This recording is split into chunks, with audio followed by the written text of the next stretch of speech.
I'm just trying to find it so I can see the comments. You know. Well, it should be up now. Wait, have you tweeted it out? Oh yes, you have. Yes, indeed.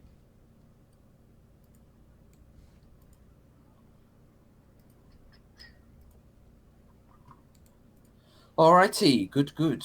So, do you want to keep going on this tirade about your friend of mine, Steve Shives? Oh God, I can barely wait. And I'm waiting now for Christy Winters to use this as ammunition against me. Oh, please let Um, her. I'll retweet your thing, but she'll probably use it. Like she'll probably say, "Well, look at these people; they're not worth talking to. They're talking bad about Steve Shives, even though there were portions during the last episode where we were saying, you know, we were trying to justify Steve's actions, and we weren't being complete assholes to him. You know, okay, there were parts where we were assholes to him, but to be Oh, honest, Christy would do that to someone like well, Sargon let's because be of honest here. confirmation bias. Let's be honest here. If they're gonna be assholes to us, then fuck it. We'll be assholes right back. It's only fair. Hmm. Yeah, I suppose. But anyway, do you want to? We were on like 20 minutes 16, I think we were. We ended it at 20 minutes and 17 seconds. Let me just refresh the page because it's glitched out.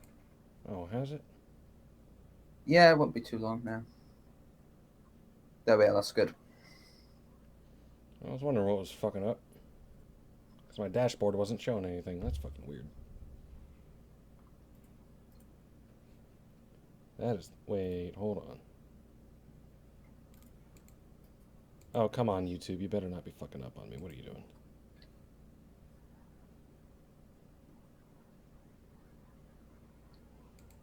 By the refresh, I meant rabbit, by the way, because my rabbit had glitched out. Oh.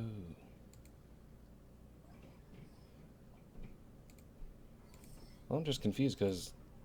Hold on, wait. Oh, wait. No, no, no, YouTubes, don't stop. Stop fucking up on me.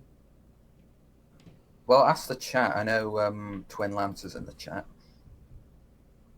Uh, Alright, so, let's see.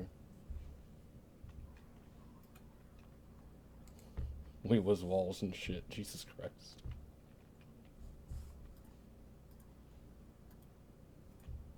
Well, I don't know. I just can't see anything on the dashboard just because the fucking tab keeps on just buffering. Nothing wait, wants what to. if I watch the live broadcast? I can do that. Hmm. Yeah, maybe it'll pop up. No, no, the actual stream itself is fine. I just saw it. Like it shows the screen. It shows the rabbit. That's fine. It shows rabbit. It shows the mouse moving around and everything, all that. Because I'm moving it around right now. What do you mean it's not moving around? I mean, on the screen on the stream, rabbit's up there, and the little mouse on the rabbit screen is moving around. Yeah, that's fine. It's fine. I don't know what you're complaining about. What I'm complaining about is my live dashboard that shows me like the stream health and the chat and everything. It just keeps on, the whole tab just keeps buffering, so nothing's coming up. Oh no, just go. If you actually click the link on your video and then pause and you stream, just do that. Oh, that's a good point. God, I'm fucking stupid. Why do I even bother trying to Fucking do hell, this is why anything? I run the live streams on my channel. God, I'm fucking stupid. Oh, yeah, wait, it is working. Okay. Why? Okay, well, anyways, hey everybody. How y'all doing there in chat? I don't know how fucking many of you. But, yeah, we're here. I'm here with Fox from the West. And we're going to be doing part 2 as we cover the live stream from American Anarchist hosting Steve Shives. Welcome, the one and only Steve Shives. And we're about 20 minutes into it, picking up from where we left off. And if any of you were in here for the last one, you remember exactly how fucking retarded he was getting. So, I guess, fuck it, we might continue on with this cancer. Please unblock me, American Anarchist. I know Steve won't unblock me, but you can save yourself. Don't be a Shives. Don't do it. right, let's get this shit started. Now, just so for everyone who's aware, we ended at 20 minutes and 17 seconds on part 1. So part 2, we're going to pull it back about 30 seconds so you can all get a little context to what he's talking about. Anyways, here we go. So and some people might say, well, what's the difference between that and just saying, we'll go ahead and advocate violence? I mean, maybe there isn't a huge difference. I mean, I'm not saying go out and find Nazis and beat them up. But I am saying, if I hear I remember this part. He was basically saying, fuck people getting beaten up. In essence, because I disagree with them politically. I mean, the way I sort of look at it is, if someone is getting beat up when they've actively beaten someone up or killed someone, I'm not going to lose sleep over it. But if it's someone with a different political opinion to me, I'm going to be outraged. That's how I sort of handle situations like this. Whereas Steve couldn't care. Like, even if the people who beat people up were people he agreed with, he would get outraged. Whereas if it's people who he didn't agree with, but he, hadn't done anything wrong, he wouldn't care. Well, see, this is why, and I hate to toot this horn, but this is kind of exactly why we have the moral high ground here, is that, I don't care if it's somebody I agree with. I don't even care if it's Steve Shives. But if someone's just beating the shit out of them just because they don't share each other's ideology, or they have a misinterpretation of the ideologies or viewpoints of whoever they're beating up, I'm going to get involved in it. I'm going to call that out, because that's bullshit. You do not harm people. You do not hurt people. You do not enact violence against people. And you don't advocate for it either. And you don't advocate for it either. You don't do any of that. Like, with regards to what happened at Berkeley, I was going to say, with regards to what happened at Berkeley and the sort of counter-protest, I mean, that's not something I'd say, oh yeah, go out and beat up Antifa. But if it happens to Antifa, I myself am not going to lose sleep over it, because they cast the first stone. It's not something I'm going to actually go and do, or it's not even something that I really support. But well, I mean, that's kind of the point, is that the people who Antifa were up in arms against, if they were the ones who started throwing punches and shit first and started beating people up, yeah, I'm going to call it out and I'm going to give them hell for it. But it's a simple fact that Antifa started swinging first. They're the ones who started chucking shit and beating people on the ground. Let me know when you need to go on a rant, because I need to go to the toilet. I forgot to go before the fucking stream. Well, don't worry. You can do it real quick right now, because I'm probably going to rant up for a bit. But yeah, anyways, that's basically my whole thing, is that you have the moral high ground when it doesn't matter if it's your ideological allies, your ideological opposition. You do not enact violence. You do not advocate for violence. However, if you do, I am going to feel no pity for you when the people you're attacking dish it right back. At all. Because at that point, well, you started it. You fucking deserve it. You throw a punch, you're going to get punched back. It's as simple as that. Someone like Steve, on the other hand, they're the kind of person who just thinks, oh, hey, if you don't agree with me, then, well, fuck you. Then if you get beat up, then whatever. It's not my problem. I don't care. You probably deserve it, because fuck you. Some bullshit like that. I don't know. Anyways, what the fuck are you? Exactly. Antifa, a bunch of anarchists. They broke the NAP.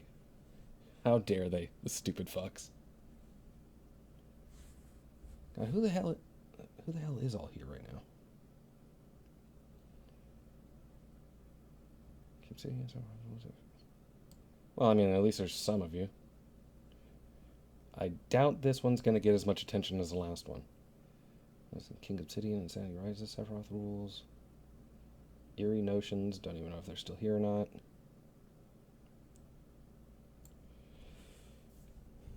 I do apologize. My rant did not last as long as I hoped. It's going to be about 15 or 20 minutes before I really start getting fervent. So I probably should have told Fox to, just fucking hold it for a while. Oh, lost a watcher because I'm boring. Oh wait, they're back. And I'm back. I'm back to save the stream. Oh hey, so foxes don't take as long as I thought to take a piss. Crickets. I know, I'm terrible. Anyways, let's go. It's beaten up. I'm not going to care, and I'm not going to waste my breath trying to argue about, oh, you shouldn't do that. That's a bad thing. Richard Spencer, because it's not like he's calling for genocide. Oh wait, no, he's calling for something that I've heard. He's not calling for genocide because he wants a peaceful ethnic cleansing. Oh, well, just pause it. Just pause it. Just pause it a second. Firstly, I just wanted to note the irony. I know this isn't a great point to make, but the American Anarchist avatar is basically Felix the cat holding a Molotov. So he's essentially, what he's doing is he's essentially, I know I'm judging people by their avatar here, but don't you think that's a little bit suspicious? A little bit, yeah. I mean, but the sort of core point they were talking about Richard Spencer wanting a peaceful way to get an ethno-national state. Well, here's the thing: you can stop if he wants to attain it peacefully. You can stop him peacefully.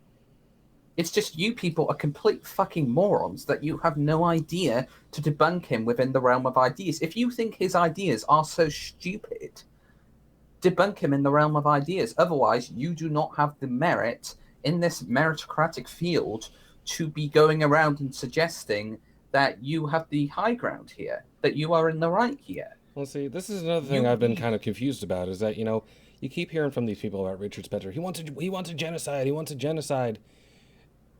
And as I've yet to see any evidence of him wanting a genocide. I've seen plenty of evidence of him calling for a white ethno-state.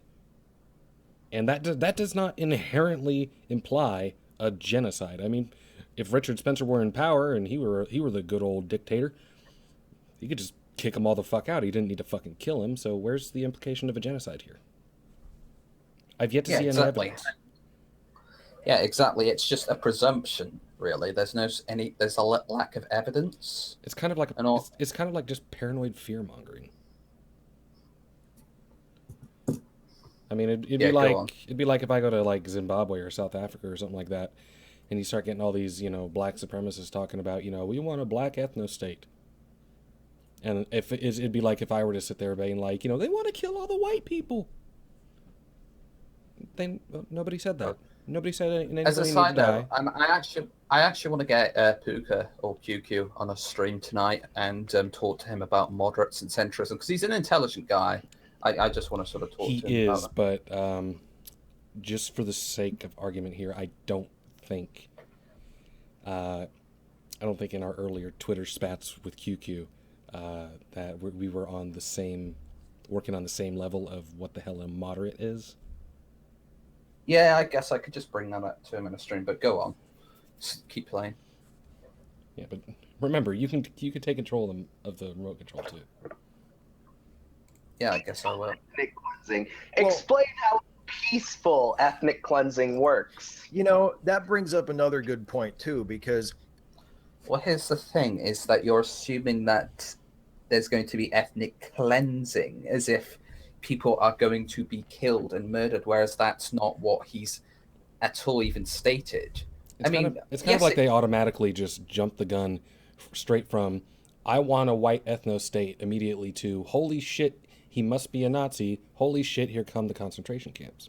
Yeah, and I disagree with Richard Spencer completely, but he does not want to attain it through violent means. I mean, there are probably followers of his who want to attain it through violent means, but there are also followers who want followers of Steve Shives and this American Anarchist that probably wants a communist revolution through violent means. Both branches are as bad as each other. I've heard that specific argument for people like Spencer, and I've heard people make that that form of argument before, where they'll say, well, what if the white supremacist or the anti-Muslim or the xenophobe or the misogynist or whatever bigot you're talking about, the anti-immigrant person, what if they're being civil? What if they're being civil and they're saying and they're not, All right, this is what you need to do, Steve. You need to then civilly explain why they're wrong. Explaining why they're wrong is not any kind of aggressive behavior. I mean, if you have the conviction to believe that what they are saying is reprehensible and awful, fucking prove it. Don't autistically screech, even if they're... Well, actually, no, not if they're autistically screeching back at you, in which case I don't mind. But if they're coming to you looking for a reasonable conversation, don't fucking autistically screech at them. Act like an adult. That's not how diplomacy works, Steve. If someone's coming at you in good faith with an open hand, you don't just immediately shit in it. If that's not how diplomacy works, if they're coming at you civilly, you respond civilly. You don't respond to it's like you don't respond to someone walking up to you and saying, "Hey neighbor, how you doing?" with a shovel to the head. It's inciting violence or whatever. And I don't know. I mean, if what you're saying amounts to... Why is he closing his eye there? Like, just random. He's trying to go full Popeye. Black people aren't human and don't deserve rights. Should I take that out of context? Just black people aren't human and don't deserve rights. Don't tempt me, because God, I'll do it in a heartbeat. I could do it while we're streaming. Mm-hmm. Black people aren't human, don't deserve rights. Steve, how dare you? Just do it as Steve Shives the white nationalist. But anyway, that's a great. If you screenshot that, that's a great picture as well. I wanted to say something terrible about what kind of face it looks like, but I won't. Go on. It looks like the kind of hesitant face that he makes every time his like wife or girlfriend or whatever she is begins to undress and he knows the punishment's coming. I am not sorry, Steve. Women don't deserve equal rights, or LGBTQ people don't deserve equal rights. I mean, I don't know of a polite, civil way to say that. I think that idea is inherent. Well, you say, no, I disagree, and here's why. Because women are capable of, let's say, his argument on women, for example. Women are, determinant on the individual, not necessarily the collective. And there are plenty of women out there who are able to rise up above the general standard of women in general, if you know what I mean. They are able to match the standard of a certain job and, in fact, rise above that standard. So why should they be prohibited from getting a job that men can also do? See, I can make fucking better arguments than you in favor of your own fucking cause, Steve. Look at that, Steven. Look at that, Steve. Your argument was made for you because you're too much of a fucking pansy and an ideologue to make it yourself. Yeah, and most of the people who oppose Steve and think Steve is a moron actually agree with that. Like, we're not just some evil, callous... I think there's probably a small sect of it, yes, but you and I both make fun of that sect who actually believe that. Whereas, and I think other people do as well, but Steve, you're just morally grandstanding here again. No sense of self-awareness. This is a general problem with Steve, is that, people like you and I and most people, I would presume, agree with him in some of the things that he says in a certain respect. The problem being is that he kind of goes too far, so yeah, there's going to be points of disagreement, but we still generally agree. We generally agree that, yes, women should have equal rights. Yes, women should be allowed to express their own agency and lead the lives they choose. Yes, homosexuals, bisexuals, transgenders should not be oppressed. They should not be treated as second-class citizens, etc., all these different points. We agree with you, Steve. You just go a little further into areas that we're not exactly in tune with on you. So That's why we mock you.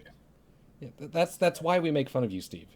It's because you go a little too far, and then even us who generally agree with you, you'll shit on, you'll refuse to even discuss anything with, you'll refuse to be civil with. That's exactly why, because you are the living epitome of a fucking ideologue.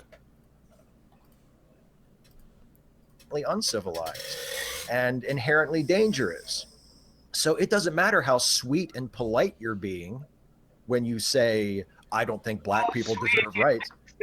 People should be kicked out of the country. You know? It's like, you can have as friendly of a tone as you want. It doesn't make a difference to me.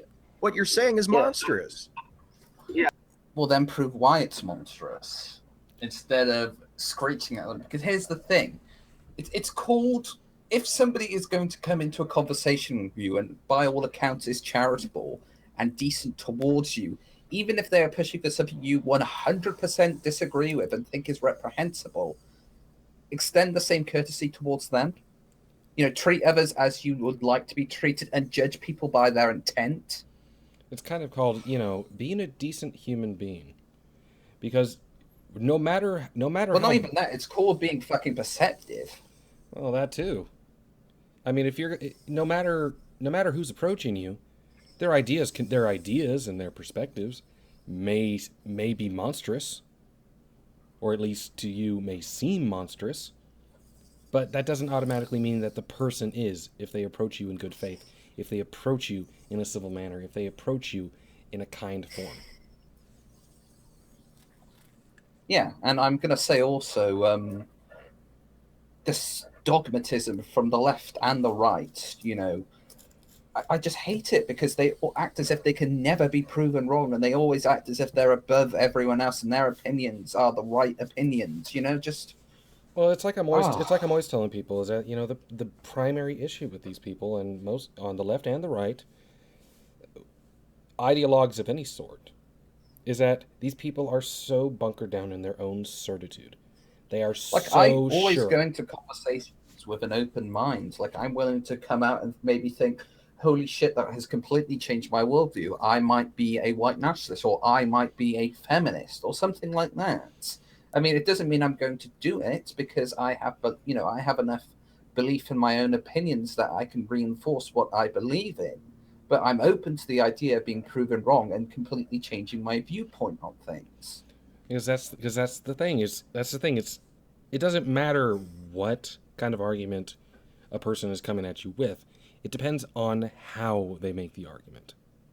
And if they're going to be coming at you aggressively, if they're going to be shitting on you, if they're going to be, basically just treating you like a subhuman, like you're a moron because how dare you not agree with them, how dare you not be so woke or whatever, then of course you're going to get nowhere. It's just going to be shit slinging back and forth.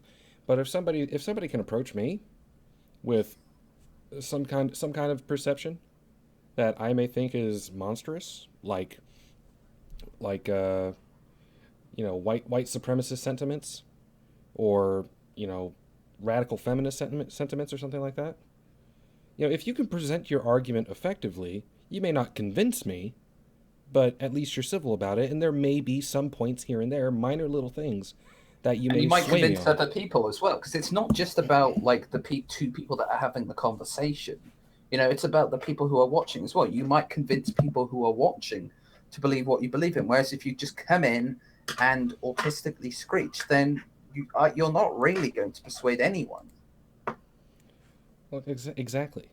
If you aren't willing to be civil, you're not going to. If you're not willing to be civil, you're not going to convince anyone of anything.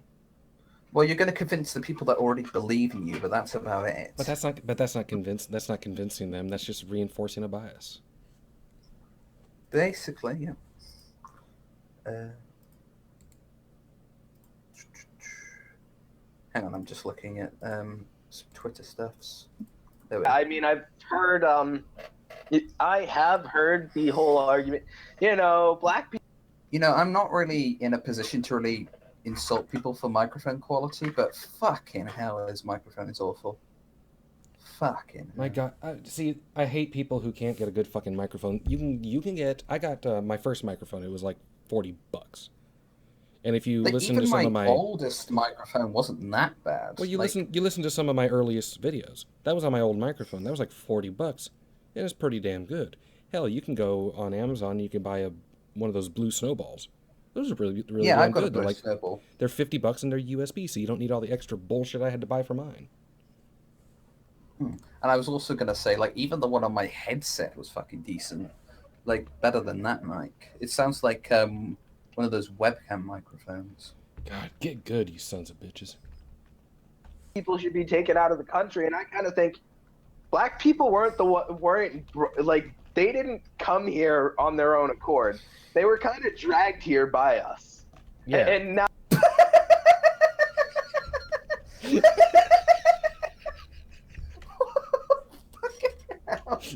So you're saying this guy is now saying, oh, well, we shouldn't have brought them over here in the first place, and now he's saying, well, we can't kick them out. Fucking Christ. Oh my God, just talk about conflicted.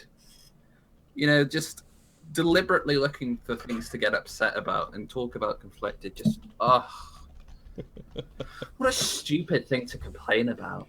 Oh, they are fishing so hard. Now that you're not allowed to subjugate them, you now want to kick them out. Well, and not only that, but also I think it's worth mentioning that Anti-Skeptic has blessed your chat. Yeah, I'm aware. I watched him. That's probably I the think one. He's the one that dislike. I was going to mention it. Yeah, that's the one dislike I have. Well, actually, I don't think he dislikes my streams, because I remember he's been in the chat for ages, and I don't think he actually, my stream had no dislikes on it. There's always like two or three people that fucking dislike my stream. He'd have more of an incentive to dislike mine just because, I'm a goddamn degenerate furry. Yeah, but remember, incest is okay. And so is pedophilia in the right circumstance.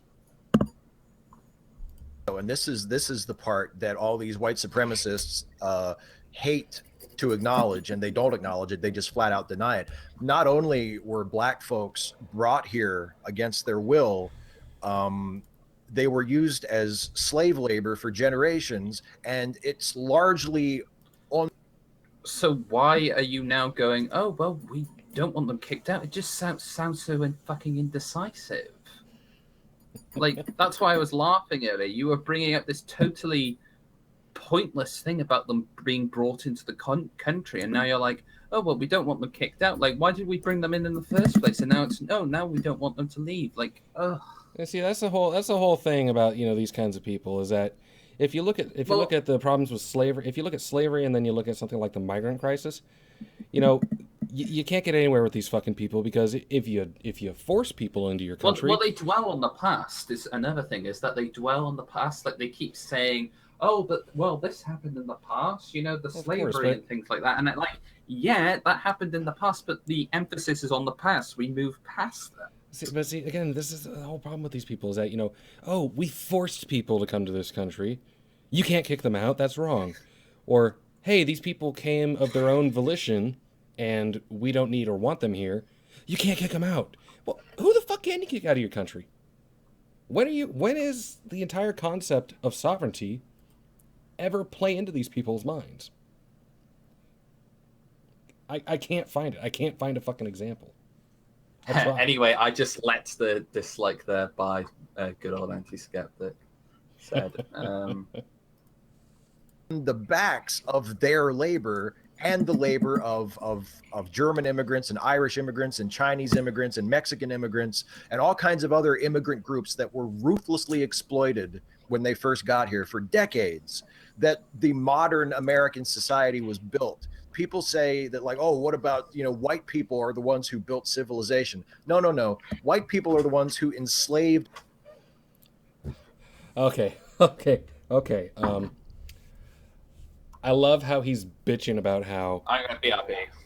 No problem. I love how he's bitching about immigrants came over to the United States and we had slaves and we, pulled people from Africa and we enslaved them and we had a bunch of immigrants coming over from all these different places like China and Germany and Mexico, and they were used and abused and exploited.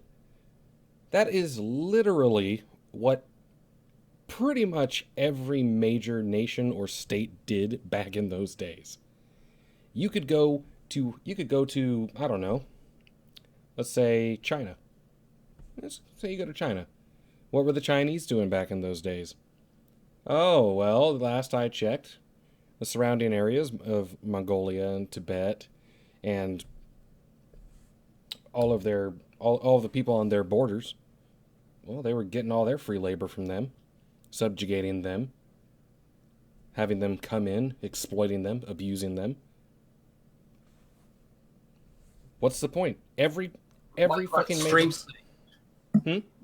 But I was going to say, with regards to the Shivanator, I was going to say, no, the Western civilization, as it is known today, was primarily founded by white people. And I'm sorry if you don't like that fact, but if you're looking at the Enlightenment, if you're looking at even the Renaissance, but I would say the Renaissance, the Enlightenment, I'd say the Industrial era also. If you're looking at what sort of formed the backbone of the Western civilization, it's white people. I mean, I'm trying to think of any other sort of group. There's this other thing that he's trying to touch upon is that, white people were horrible because we had slaves and we used and abused the labor and the efforts of immigrants. Okay, once upon a goddamn time, yes, we did. Like every other goddamn major country on the planet has. That any civilization or group who had significant state power did that. And you know what? There's plenty of them today who still fucking do it. Do I need to mention India? Do I need to mention China? Do I need to mention Qatar? Do I need to mention Saudi Arabia? Do I need to mention Nigeria? Do I need to mention Sudan? Do I need to mention Turkey? How many fucking countries will it take that aren't predominantly white to convince these people that, yeah, every country basically did some horrible, shitty exploitation, and some of them are still doing it today. But hey, go ahead, blame Whitey who abolished it. Go ahead. And exploited other people and forced them to build civilization. It was their hard work and their labor, most of which they had no choice but to offer. Guys, we're talking to Commie Steve. I would say also, by that logic, when the Egyptians built the pyramids and built all these monuments, they got a lot of Jewish slaves to do it for them. So, by that logic, the Jews are the master race. Which, I don't know. I love pissing off the alt-right and telling people the Jews are the master race because they're good at maths, they're intelligent people, they're in good positions of power. I mean, it's hard to make an argument that they are the Untermensch that Hitler outlined them to be fair. Yeah, it's a difficult argument. I mean, it's a difficult argument at worst, or at best, it's a senseless argument at worst. Because if you look through the entire history of the Jewish people, god damn, have they been not only have they suffered unduly for millennia, but on top of that, not only did they contribute to some of the greatest marvels and technological advances we've seen over the thousands of years, on top of the fact that they also have been consistently abused, consistently downtrodden, consistently attacked, consistently displaced, and they've always fucking come back. These guys are like, Christ, you can't get rid of them. You can't get rid of them no matter how hard you try. They'll always come back because they're fucking hardcore like that. Well, I have to say, if you take out the whole circumcision, organized religion, and sucking babies' penises thing, then the Jews don't sound all that bad today, at least in today's world. Yeah, but by modern standards. Now, Well, I'm not. I mean, I just don't. It's he's been converted. it's not so much. I mean, I what I'm saying is I guess it's compatible with like a communist view of things, but I don't even view it necessarily in those terms. I'm just thinking in terms of people say, oh, white people built America, and that's not true. I mean, yeah. Yes, it is true, because who were the founding fathers? I don't think any of the founding fathers of America were black. In fact, I'm trying to think of influential black people throughout the history of America. Obviously, there's MLK. What's her name? The Rosa Parks, I think, is another one. Well, see, just this whole argument that, oh, they say white people built America because we fucking did. The working force population of the United States. And to be honest, I don't care. I don't care about the race of individuals. It's these people that are making it about race. And not only are they making it about race, but they're completely fucking wrong. I don't care about the race, but if you're going to throw race into the mix, I'm going to smack you down and tell you why you're wrong. Well, precisely. I mean, you want to start talking about who built America? Of course it was fucking white people, because the overwhelming majority of the population has always been white people. And yes, the black slaves from Africa were certainly helpful, particularly in the South, when it came to agrarian factors.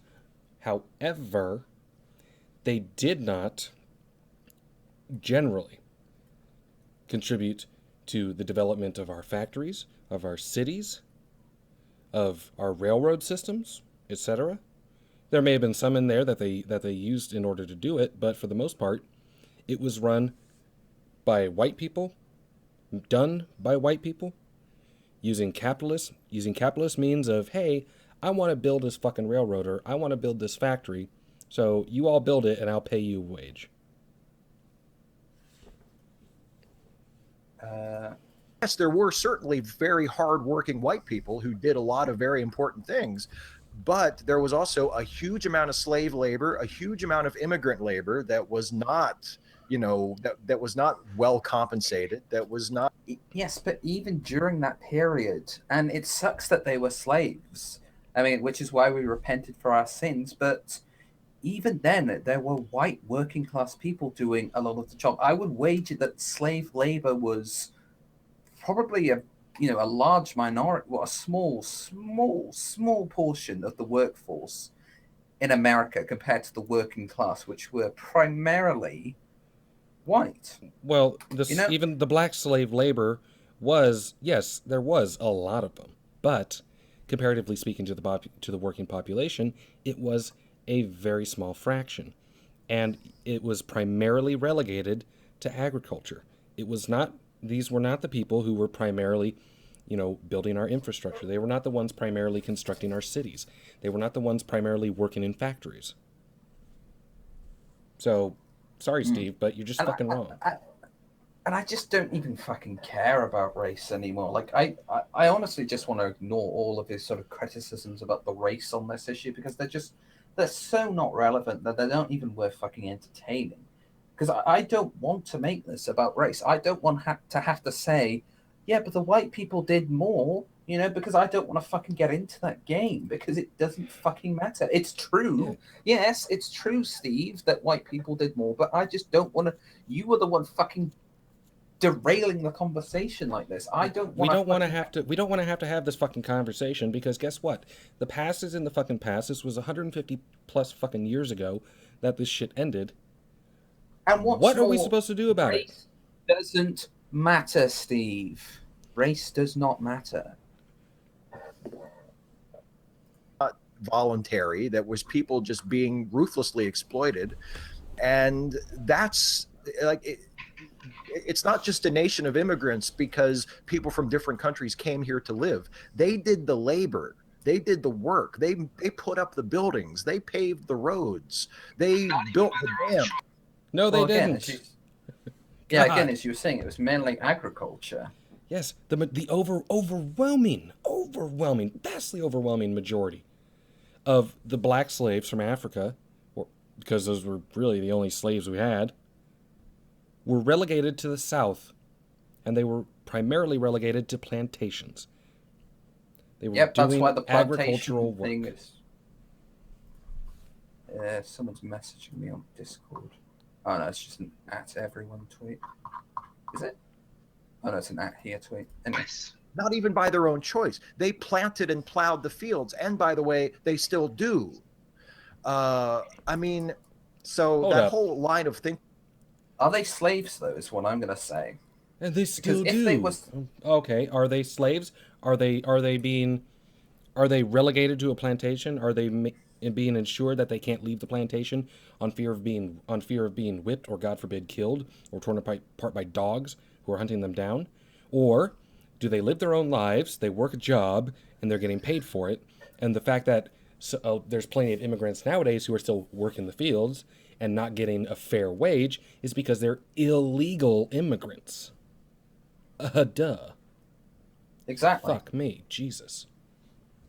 That white supremacist line of thinking of, well, this is a white person civilization. No, it's not. No, it's Yes, it is, and I'm not a white fucking nationalist, Steve, and I don't have a problem with the blacks or the Hispanics or anyone. I don't have a fucking problem with any race, okay? But the fact of the matter is, this is primarily a race, in America, this is what he's referring to here. They were primarily white, and they still are. And as a result of that, the white people were the ones that primarily established the nation. It was white people, it was Europeans who established civilization, Western civilization, and standards and law, etc., etc., etc., as we currently know it. So it is a nation. It is a nation of white people. It is a nation for white people. It's a white person's nation. You've seen the South Park. You've seen the South Park episode where they're like Simpsons did it. We need to say, just to stop wasting time on these segments of Steve's, we should just say white people did it. We really should, but I swear to God, it's like if I tried making the argument, I swear to fuck, that that Far East Asian civilization, Chinese civilization, is not that. China is not a Chinese civilization. Yes, it fucking is. A civilization is created by those of the majority population, racial or otherwise, whom create it. And America was founded, built, created, and developed and expanded, primarily, overwhelmingly, by white people. There you go. not. All of Western civilization was built on slavery and colonialism. And that's just an unfortunate, ugly part of our legacy that we have to own and we have to acknowledge, and we have to start trying to. Yes, but this is the thing, Steve, is that we've acknowledged it and we've said, yes, that was fucked up, but we should not hold ourselves to that. We should not feel the guilt for something you should not feel the guilt for something you did not participate in. You were not responsible. It was before your time. It was before all of our times. Because I'm pretty sure everyone that was alive during slavery is fucking dead now. See, this is the point. This is the point I take umbrage with. The last person that was born in the 1800s died recently. So this is the point. This is the point I primarily take umbrage with, is the whole Western civilization was built on slavery, oppression. Blah, blah, blah, blah, blah. Every civilization was built on slavery and oppression because every civilization committed the act of slavery. They committed to it. Every major civilization had slaves and oppressed immigrants and in fact, non-indigenous populations. The difference being is that Western civilization actually took the steps to get rid of it and abolish it. Because where do you find slavery and immigrant oppression and the oppression of non-indigenous peoples primarily nowadays? Where do you find it? Africa, Middle East, and Asia. Well, the only examples that I can think of another sort of great civilization abolishing slavery was Rome. But other than that, no, I really don't think.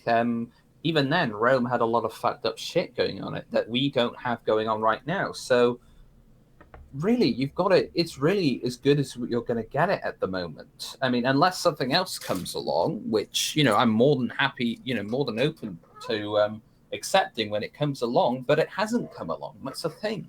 Therefore, we need to focus on the present.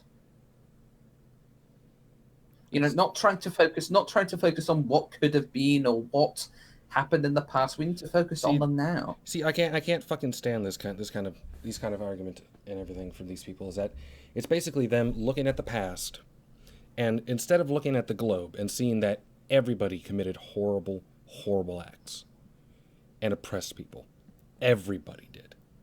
Instead of doing that, they just love to focus strictly on white people, and then wag their fingers. They love to look at the past, hundreds of years ago, thousands of years ago, and look at it from a little moral grandstand and wag their fingers at it and say, you shouldn't have done that, so you have to pay for it now. Yeah, none of us fucking while did the that. exact same while the exact same problems that once plagued the entire world, which the Western civilizations have abolished and done away with, is happening right now in other parts of the world. Make right. We can't just go on pretending like, oh, it was all us white people. We were all the geniuses, and all those, different people of color. All they just were ticks on our back. No, absolutely not. It was exactly the other way around. We were the ones who were depending on them to raise our civilization. No, I just want to move past this whole race bullshit, because it's just. There's only so many times where I can say, no, you're wrong. White people were the ones that were superior in this area. And I don't fucking care about race. But See, it was the Koreans They enacted the Enlightenment. We just happened to go over there and we killed a bunch of them and took it from them. That's what happened. Right, Steve? Chief Scabell brought up a good point. Being sweet and polite is a form of gaslighting. Like when you do something. Oh, God damn it. Oh my Jesus fucking Christ. Being sweet and polite. What? This is microaggression to you. Oh my God. How is it? That sentence alone. That sentence alone just damn near gave me an aneurysm. Oh my. This is microaggression to your retardation here. Just holy fucking shit. Talk about the complete opposite of what being polite to people is. My God, how can you be this fearful of someone's intention? How can you sleep at night without having security patrol corridors outside your room? How do you not quite literally imprison yourself out of fear of everybody else on the fucking planet? Because guess what? Everyone's actually evil and they're all out to get you. How many fucking enemies do you have? I'm reminded of that song actually by Harvey Danger. The one particular part, paranoia, paranoia, everybody's coming to get me. I'm dead fucking serious. How many fucking enemies do these people have? Like, people who legitimately want to kill them. My God. Also, I'm not sure if you saw that tweet I made earlier about Skeptic Combat Trilogy, but I made a tweet. It's like a Mortal Kombat Trilogy, but with people in the sort of skeptic community and outside the skeptic community. And someone just commented, because Destiny's in the picture, someone commented and just said, Destiny, as if he selected him as a character. Like, he's just selecting Destiny as a playable character. Like, dude, it's not actually a game. I wish it was. Well, if it was a game and if it was actually based on the placements of the actual Mortal Kombat characters, me, Sargon, and Tyler Preston would be the most overpowered characters in the game.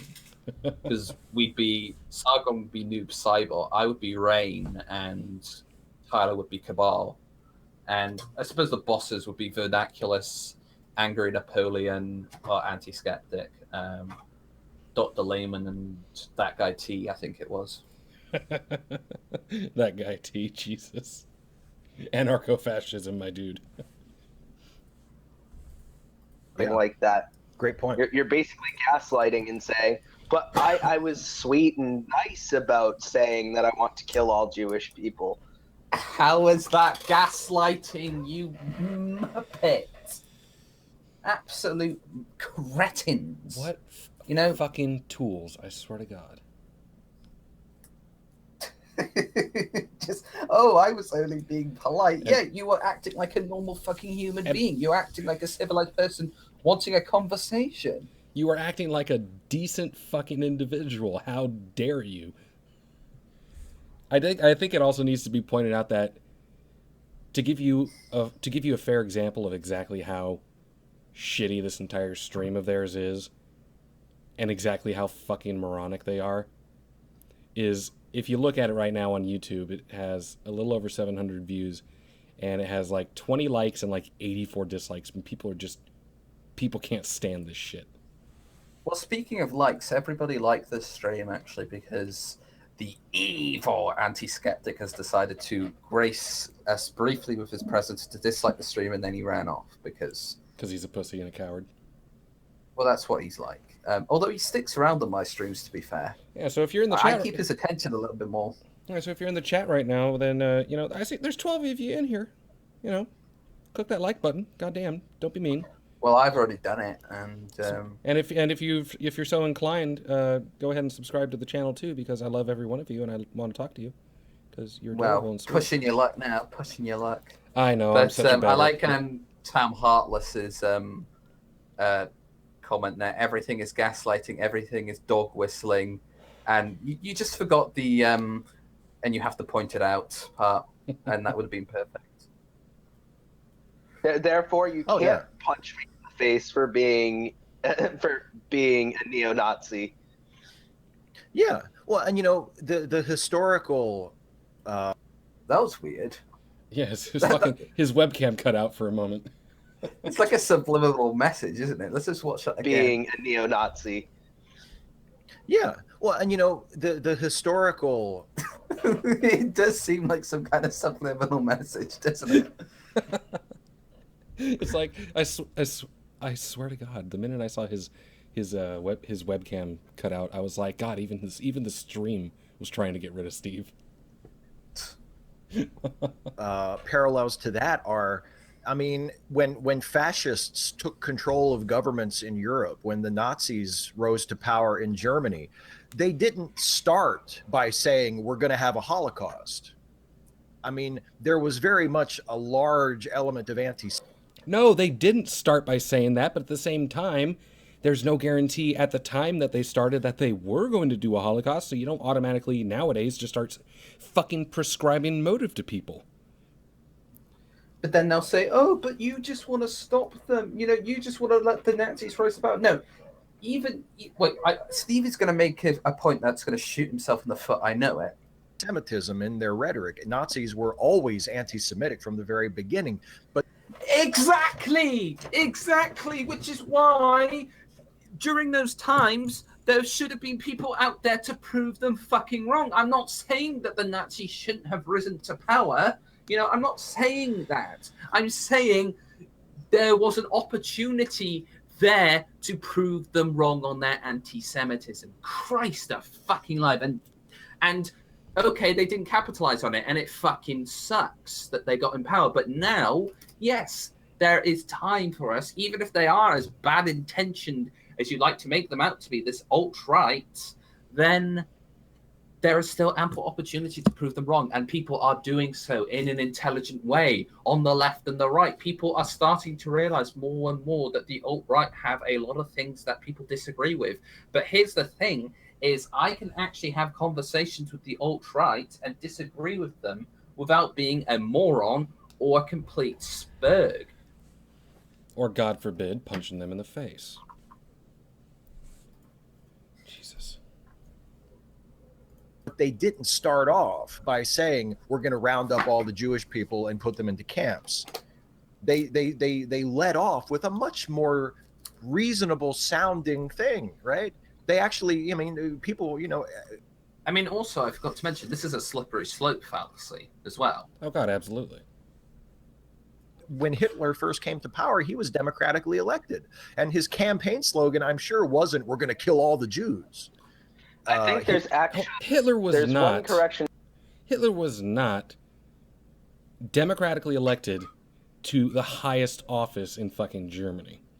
Because when you actually go back and you look at the history of how Hitler rose to power, Well, yeah, you are sort of technically right. But... His party didn't even have a majority.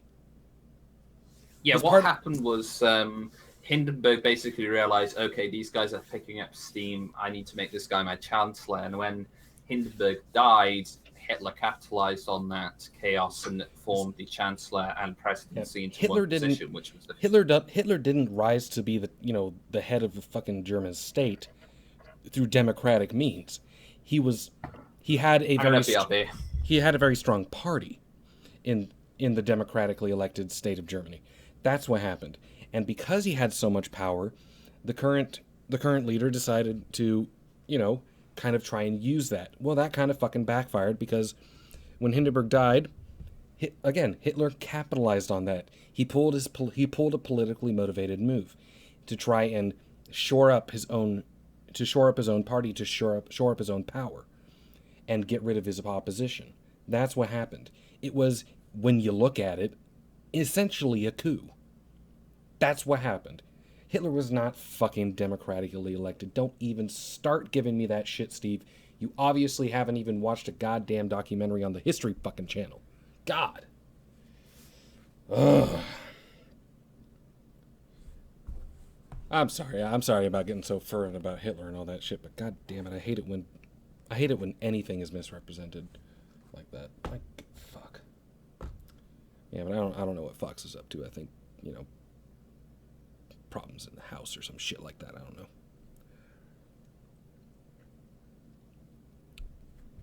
I do, however, see that there's 13 people in here and I only see 7 likes. What's wrong? There's something wrong with that. Smash that like button, y'all. Subscribe to the channel. Be nice. I love you and you love me too. Come on. Oh, God. I swear to fuck. I swear to complete fuck. Like, we're probably only going to get to like the 40-minute mark, probably. Maybe 50-minute mark. It's going to take quite a few streams. It's going to take quite a few streams for us to get through this entire thing with Steve. But, ooh.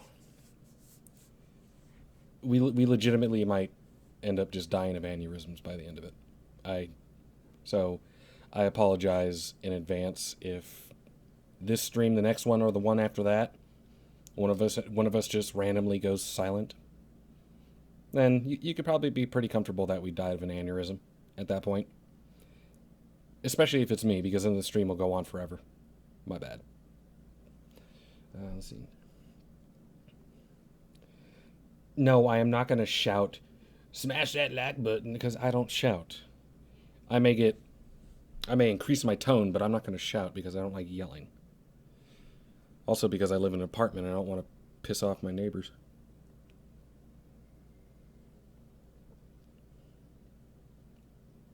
You clicked the button defiantly, Otter. Really? I'm back. Apparently, Otterface decided to click the like button defiantly. Excellent. You whore. Wow, rude. I am. Yeah, you got up and I just went on a rant. I'm sorry. God. Yeah. Hitler technically was, while his party was democratically elected, he himself was not democratically elected. He was a next in line, and basically when his predecessor stepped down, he then got into power. Right. Yeah. Well, but yeah, because he Well, no, like, this is a minor point, but it's still, pretty bad faux pas if you're a history buff.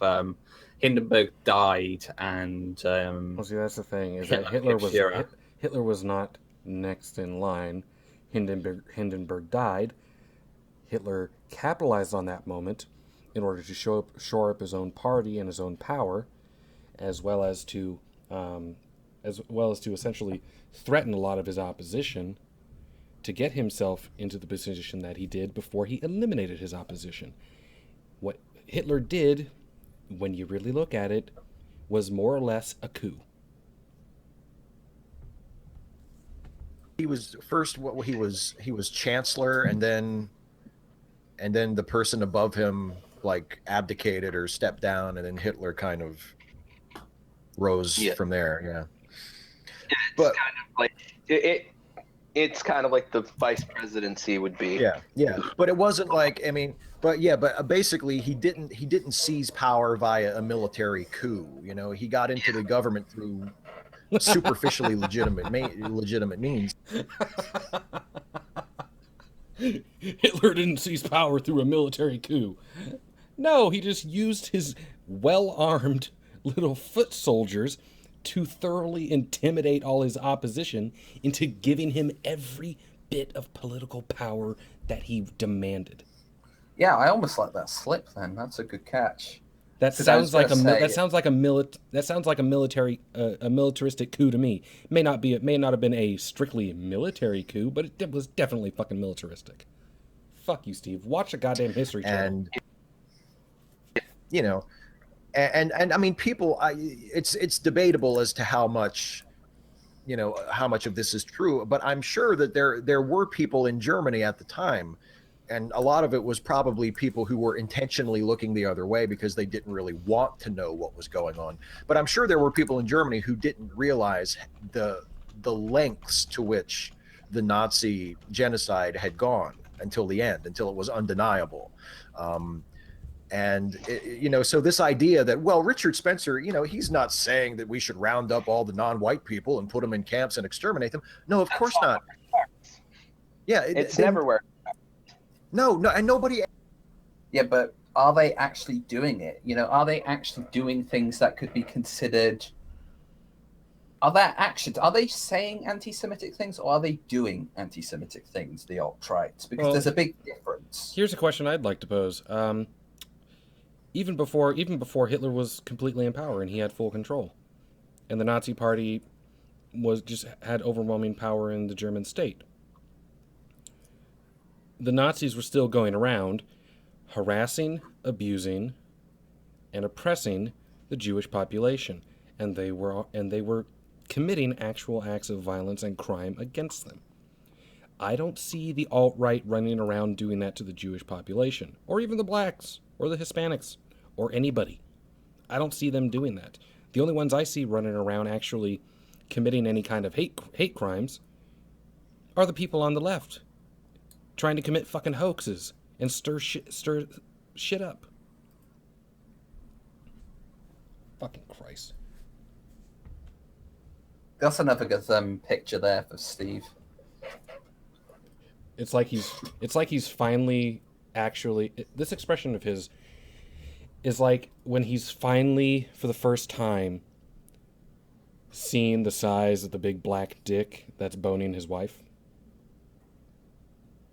Well, that's more him being sort of proven wrong on the internet, I'd say. But I suppose ever says that. Nobody ever said, except for like some know nothing redneck KKK guy who's speaking at a Klan rally in front of 5 people. They might say something really nasty and violent, but people like Spencer who are media savvy enough to know that you can't get on TV if you start talking about genocide. He's gonna have a much nicer pitch. That doesn't change the facts of what he's saying. Yeah. Okay. Well, what is he saying? What are the facts that he's saying? And if address the facts of what he is saying. Okay, here's the thing. It doesn't correlate. It doesn't fucking correlate, because by that same logic, I could say, well, a lot of these black supremacists out there, they're savvy enough to know you can't get on a stage or get on a public stage or get in front of a TV camera and start spouting all this white genocide bullcrap about how you just want to kill all the white people. They're smart enough to know you can't say that publicly, but that doesn't mean they won't do it. It doesn't mean they don't want it. It's the same fucking goddamn argument. You just argue a different direction. It's bullshit. It's paranoia. Well, now there's 3 different questions that I think are great questions that I would have wanted to ask you. Okay. So the man they call Jane says, "Hey Steve, you said in one of your videos that you started to watch Japanese wrestling because Trump/WWE got cozy. How does one?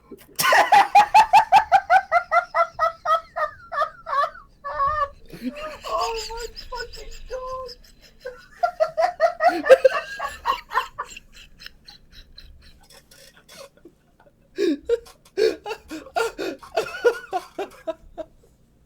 Oh, I'm fucking aching, man. You know, they got another word for Japanese wrestling, and it comes in two forms. Either sumo or mud wrestling. Because, goddamn... Well, it's actually called Puro, but seriously... No, he doesn't watch that. You know he doesn't. You stop watching the WWE because what I'm assuming is because Linda McMahon is the small businesses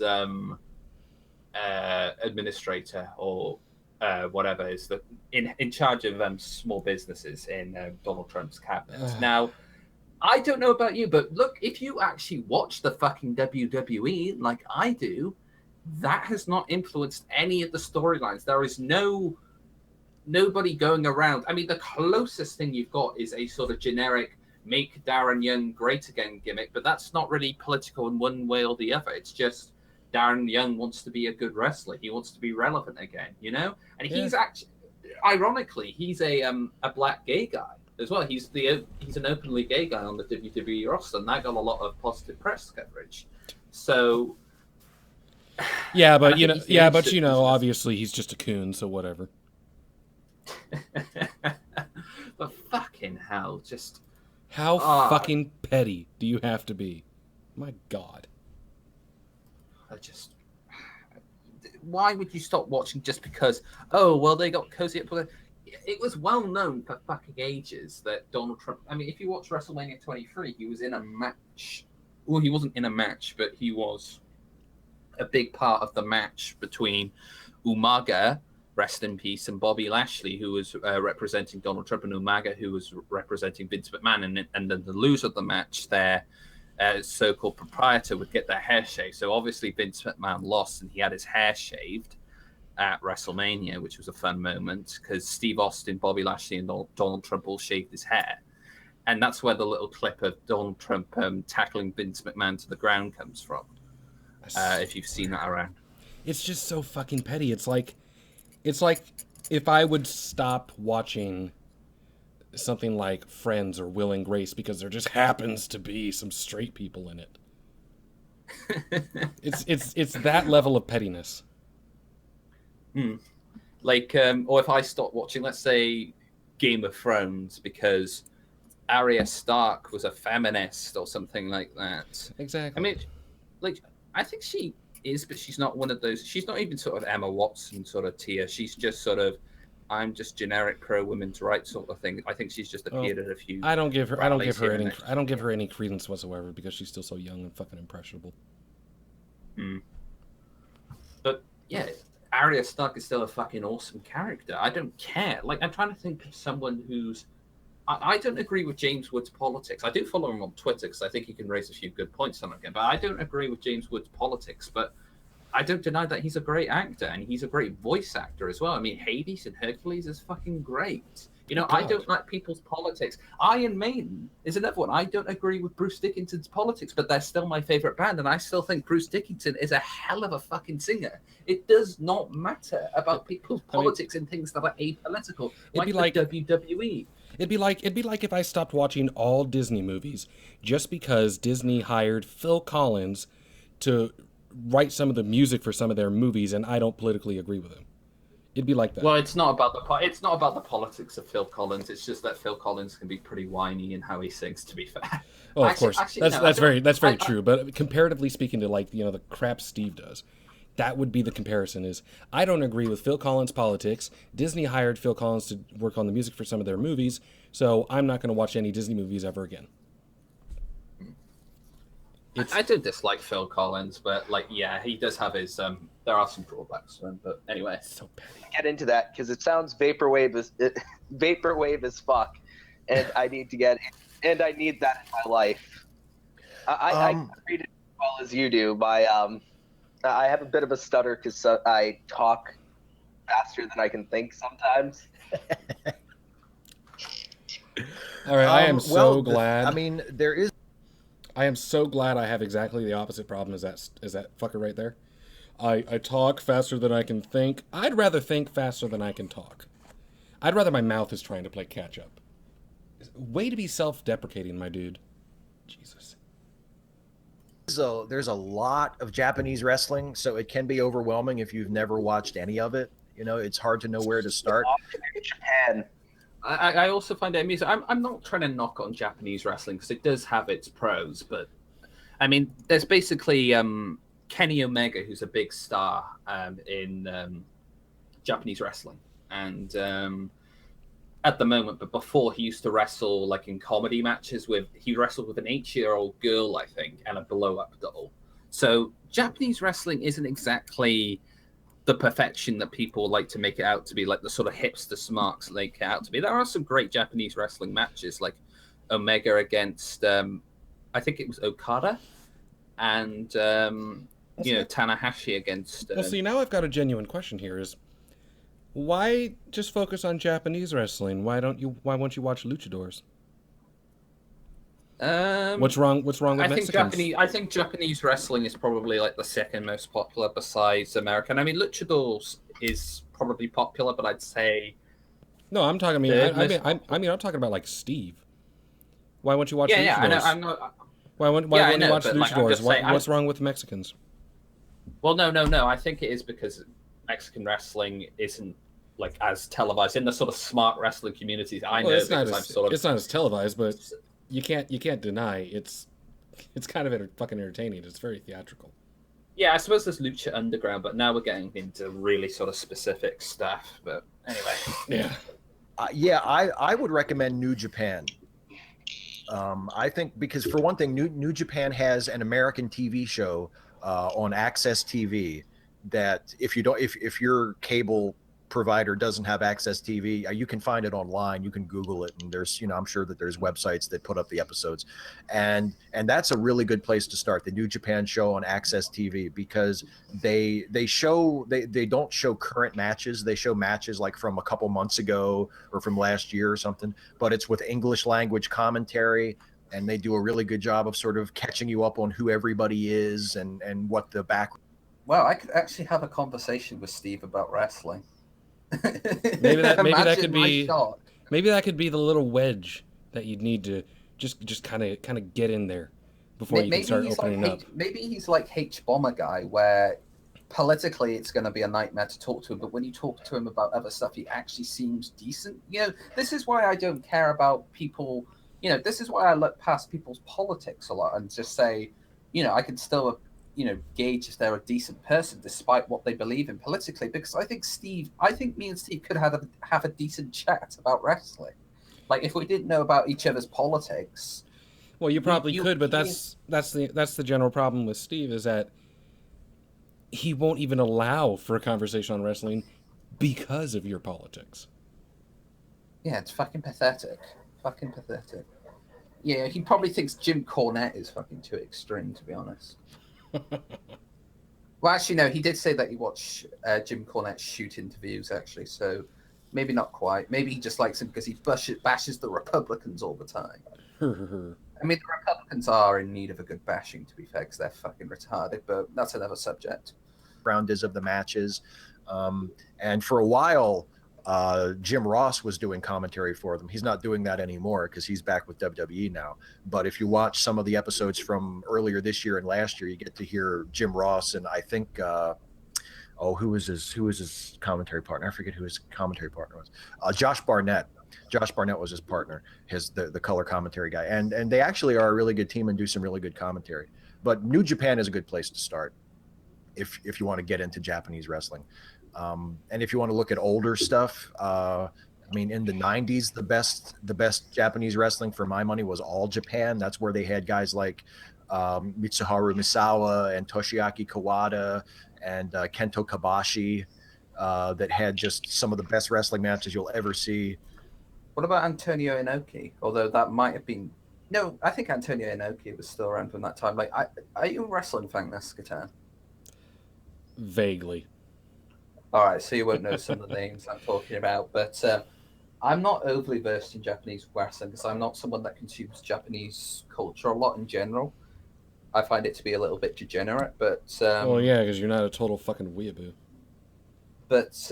I know some of the big names in Japanese wrestling. I know Giant Baba, I know Ricky Dozen, I know Antonio Inoki, Kenta Kobashi, Misawa, who died in 2009 in the fucking ring. Jesus. Like, he broke his neck in the ring and just, like, died instantly. It was fucking scary, man. And you can find that stuff online as well if you look for it. But I mean, it's intimidating if you've never watched any of it. But if you want to get into it and you've never been into it before, I would recommend New Japan. That's mostly what I've been watching because it's the easiest to find. You know, New Japan is kind of go ahead. Also, if you have Netflix, this isn't Japanese wrestling, but Lucha Underground is on Netflix. Yeah. Lucha Underground is very good. Yeah. Yeah, Lucha Underground is pretty good. Imagine that. I'm agreeing with Steve on things. I did not come into the stream thinking I would agree with Steve on some things. But You never really do. If you really know Steve and you watch a lot of his content, there's a lot of people who are just like, I could never stand on the same plank as this guy until he starts talking about something like fucking luchadors and shit. I like this. I wish Bob Ross went into wrestling commentary. I really That wish would be he'd great. do it. God damn it. With Jim Ross, like he and Jim Ross would make a great team. I've been watching that too. Yeah. And the second question, which is technically a question directed at both of us, although I'm pretty sure Chief Scabell knows the answer. What's both of your opinions on American decolonization, or, well, I would say decolonization in general? I'm for it. However, I'm not exactly sure how to go about it, and I'd rather listen to native people when they talk about it, and I'd rather listen to their ideas about it. So I think as white people, me and Steve shouldn't really give much of an in-depth opinion on it. But Steve, what do you think? Yeah. Well, no, you should. This is like the closest they come to being somewhat nuanced in a political conversation here, and I would say no. I do think that the people. I actually agree that there should be sort of a decolonization process, but I do think that the people being decolonized should have a say. You know, not just the people that are being decolonized, but the colonizers themselves. You know, there should be some sort of negotiation. Well, I don't know. Maybe I'm a nationalist or whatever you want to fucking call me, but as far as I'm concerned, America should colonize the entire fucking planet. The rest of y'all can get fucked. But hey, maybe I'm just a fascist.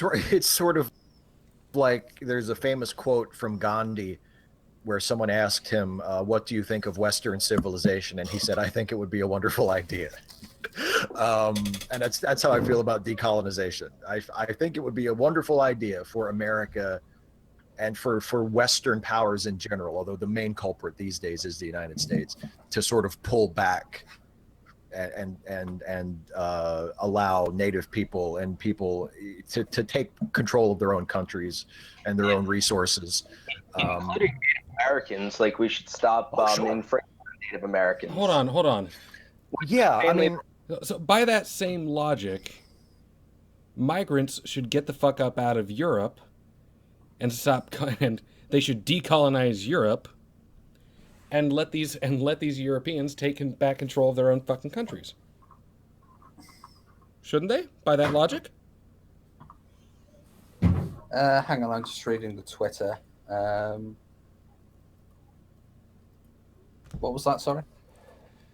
This whole argument that Steve's making about we should decolonize and let native populations take back control of their country and run their country. Well, by that same fucking logic, shouldn't migrants be decolonizing Europe and letting the Europeans regain control of their countries? Yeah, it's just by that same logic, and yet these are the same people who would say that the migrant crisis isn't a crisis. They need to be there. What I think Steve is seeing here is that he sees the the migrants or the entirety of the migrant population as the victims here. Like in every single perspective, he sees them as the victims. Like you could have a fucking massive ISIS terrorist attack, and he would consider Muslims the victims. Like, because it's absolutely America's fault that millions of people are coming from all across the Middle East and Asia to flood into Europe. Yes, it's our fault because we're bombing millions of people out of their own countries. Sure. How fucking nonsensical. Everyone's not the victim because of white people or the West or America or some stupid crap like that. Sometimes people are just the victims of their own shitty circumstances in their own shitty countries. It's not our fault that other countries can be shitty. The question about American colonization is specifically with Native Americans, how they feel, basically trying to basically stop infringing on Native Americans. Yeah. Well, just think about the Dakota Access standoff, and how it's difficult to imagine that happening if the people who were protesting were white American. Hang on, I just want to make a point about the whole American colonization within America, all the native tribes within America. You can't exactly give that territory that was taken to them back because A, there's really not enough Native Americans left to really re-establish a new civilization, and B, it would be completely counterproductive not just to America's point of view, but to your point of view and your lifestyle. Well, it also needs to be understood that a lot, if not nearly all, of these tribes currently have standing treaties with us. Yeah, the tribes at the moment. Are we supposed to break these treaties? Tense. Are we supposed to break these treaties just for their sake to make them feel better and give them back some land? Yeah, and they're relatively content, aren't they, in their current situation? I mean, there's probably a few that have resentment of America, but they can always fucking leave America, I mean, there's some tribes that they're not doing too well because depending on their location and what the treaties that they have with the United States specify, that it's difficult for them to rise up out of poverty-stricken situations. But a lot of them can rise up out of that, and they do through like casinos and shit. And a lot of them are actually doing quite freaking well. And yes, there is that general problem in the Native American population of alcoholism, but hey, we didn't make them become alcoholics. It's not our fault booze tastes so good. Rather than indigenous people, right? I mean, they rerouted this pipeline to go through the Standing Rock land because people in a town nearby didn't want it to go near their town. Basically, the white people said, we don't want it. So the army said, okay, well, we'll just put it under the Indian reservation. And the Standing Rock tribe said, well, we don't want it either. And the army basically said, well, too bad. You don't have a choice. You're getting it. I mean, that's just unfathomable. That's unthinkable. Well, it sucks. That's a difficult situation. But at that time, it was a different time. Well, see, this is what needs to be understood about the Dakota Access Pipeline and all that stuff, is that, like Steve makes that whole point there, oh, well, what if it was mostly white people who were having a problem with that and who were protesting against it? Well, it mostly was, because once the story got out, and it started getting a shit ton of attention, who were the overwhelming majority of people who were going there to protest with these Native American tribesmen? White people. The overwhelming majority of protesters there were white, and it didn't really stop anybody. So this whole argument about if it was white people, it wouldn't have happened. It's the same kind of nonsensical ass argument as when a black guy is shot by the police, and everyone's trying to make that argument. Oh well, if he was white. Nonsensical. What were they doing? What was Well, going I'm on? looking. Just a side note. Anti-skeptic might have topped himself on Twitter here because he said, someone has said on Twitter, no, being a moderate is hard. It takes real thinking and lots of self-criticism, which I completely agree with. I retweeted that and liked it. And Anti-skeptic has decided to reply, well, except that neither Kraut or Fox are moderates. They are right-wingers. Pander to neo-Nazis, racist bigots, cons, and Christian fundies. Except I criticize all those people all the time. I'm sorry, my dude, but news has gotten out. You are a right-wing neo-Nazi fascist. I'm sorry. Yeah, even Republic of Keck is saying Fox a right winger. The poor little douche. I legitimately think he might be one of your biggest haters, and it's fantastic. Well, he's up there with. Well, he probably is actually. I think he's him, Puck, and Free Red Pills are probably my three biggest detractors. But I'll take the remote off you. Poisoned water. Yeah. And those protests are still going on because they're still trying to get the Dakota Access Pipeline through there, even with. Hang on. You can't use the. Oops. I'm just going to BRB quickly. No problem. Oh, yeah. So, okay, of course, basically they're bitching about the Dakota Access Pipeline. And yes, there's still protesters out there because, yes, they decided to push through with it. And they can protest, all they want, and they can bitch about poisoning water, but last I checked, the pipeline wasn't complete. I mean, it might be now, I don't know. But last I checked, it wasn't poisoning shit. They're just basically going full fucking, Greenpeace here. Well, what if? Oh, I don't know. What if the entire tundra across Canada and Alaska just suddenly up and turned to flames? What if? You never know. What if all the coniferous forests in Canada decided, were lit on fire and they all burned down? What if?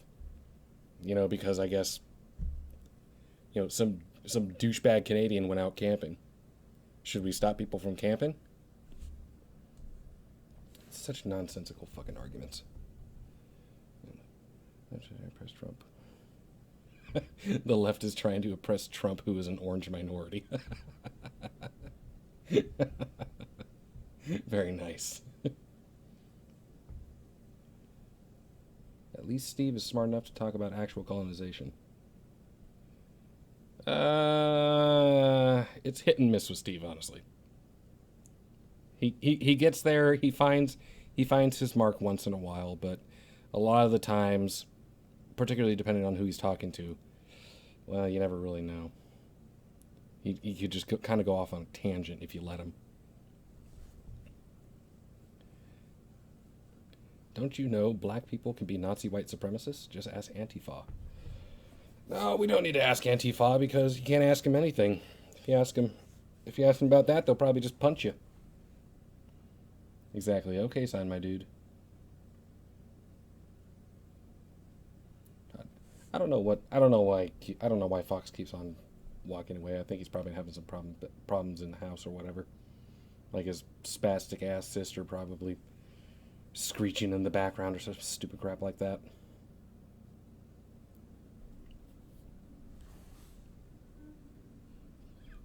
My Nazi brother. Sig Heil, my nigga.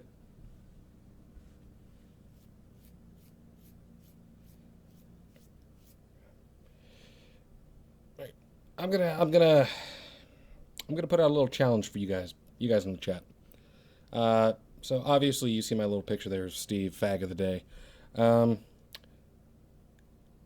If you can find a very embarrassing photo of Steve Shives, please DM it to me on Twitter. And I swear to God, I will try to include it in a future video. Right, I'm back. Sorry for my sister autistically screeches from now on. All right, hey, I was right. It was your autistically screeching sister. I knew it. Yep, she's back. She's been out of the house a few days, but yes, Yeah, it's a great way. It's a great way to get hit the bottle, get the press. But anyway, The small victories that have been made by protesters at the Dakota Access Pipeline. Yeah. They're still trying to put it there. They're basically like, we don't. I don't know exactly why it reminds me of Wounded Knee, but it kind of reminds me of the quote from the from Bury My Heart at Wounded Knee, where he says, "You would have us cut our balls off to end our race here, to end our civilization here." Yeah. Like the Native Americans talking about themselves, that you would have us end our culture right here if you could. I mean, we've done a lot of shit to the Native Americans, and we're still doing it, whether we like to admit it or not.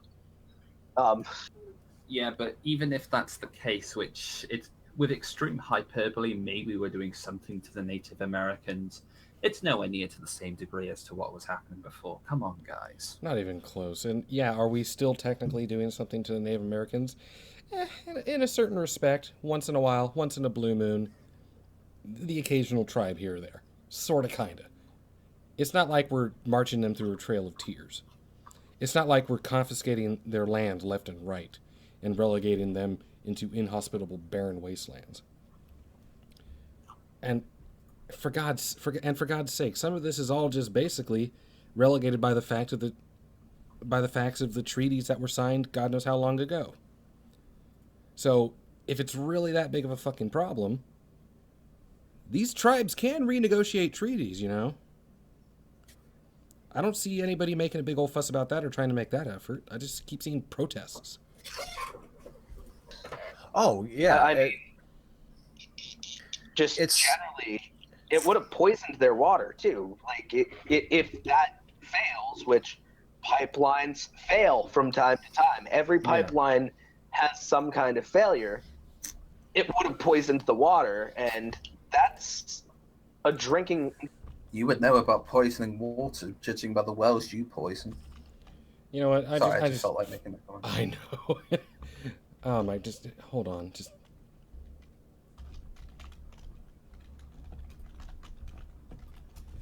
Is he dealing with his autistic sister?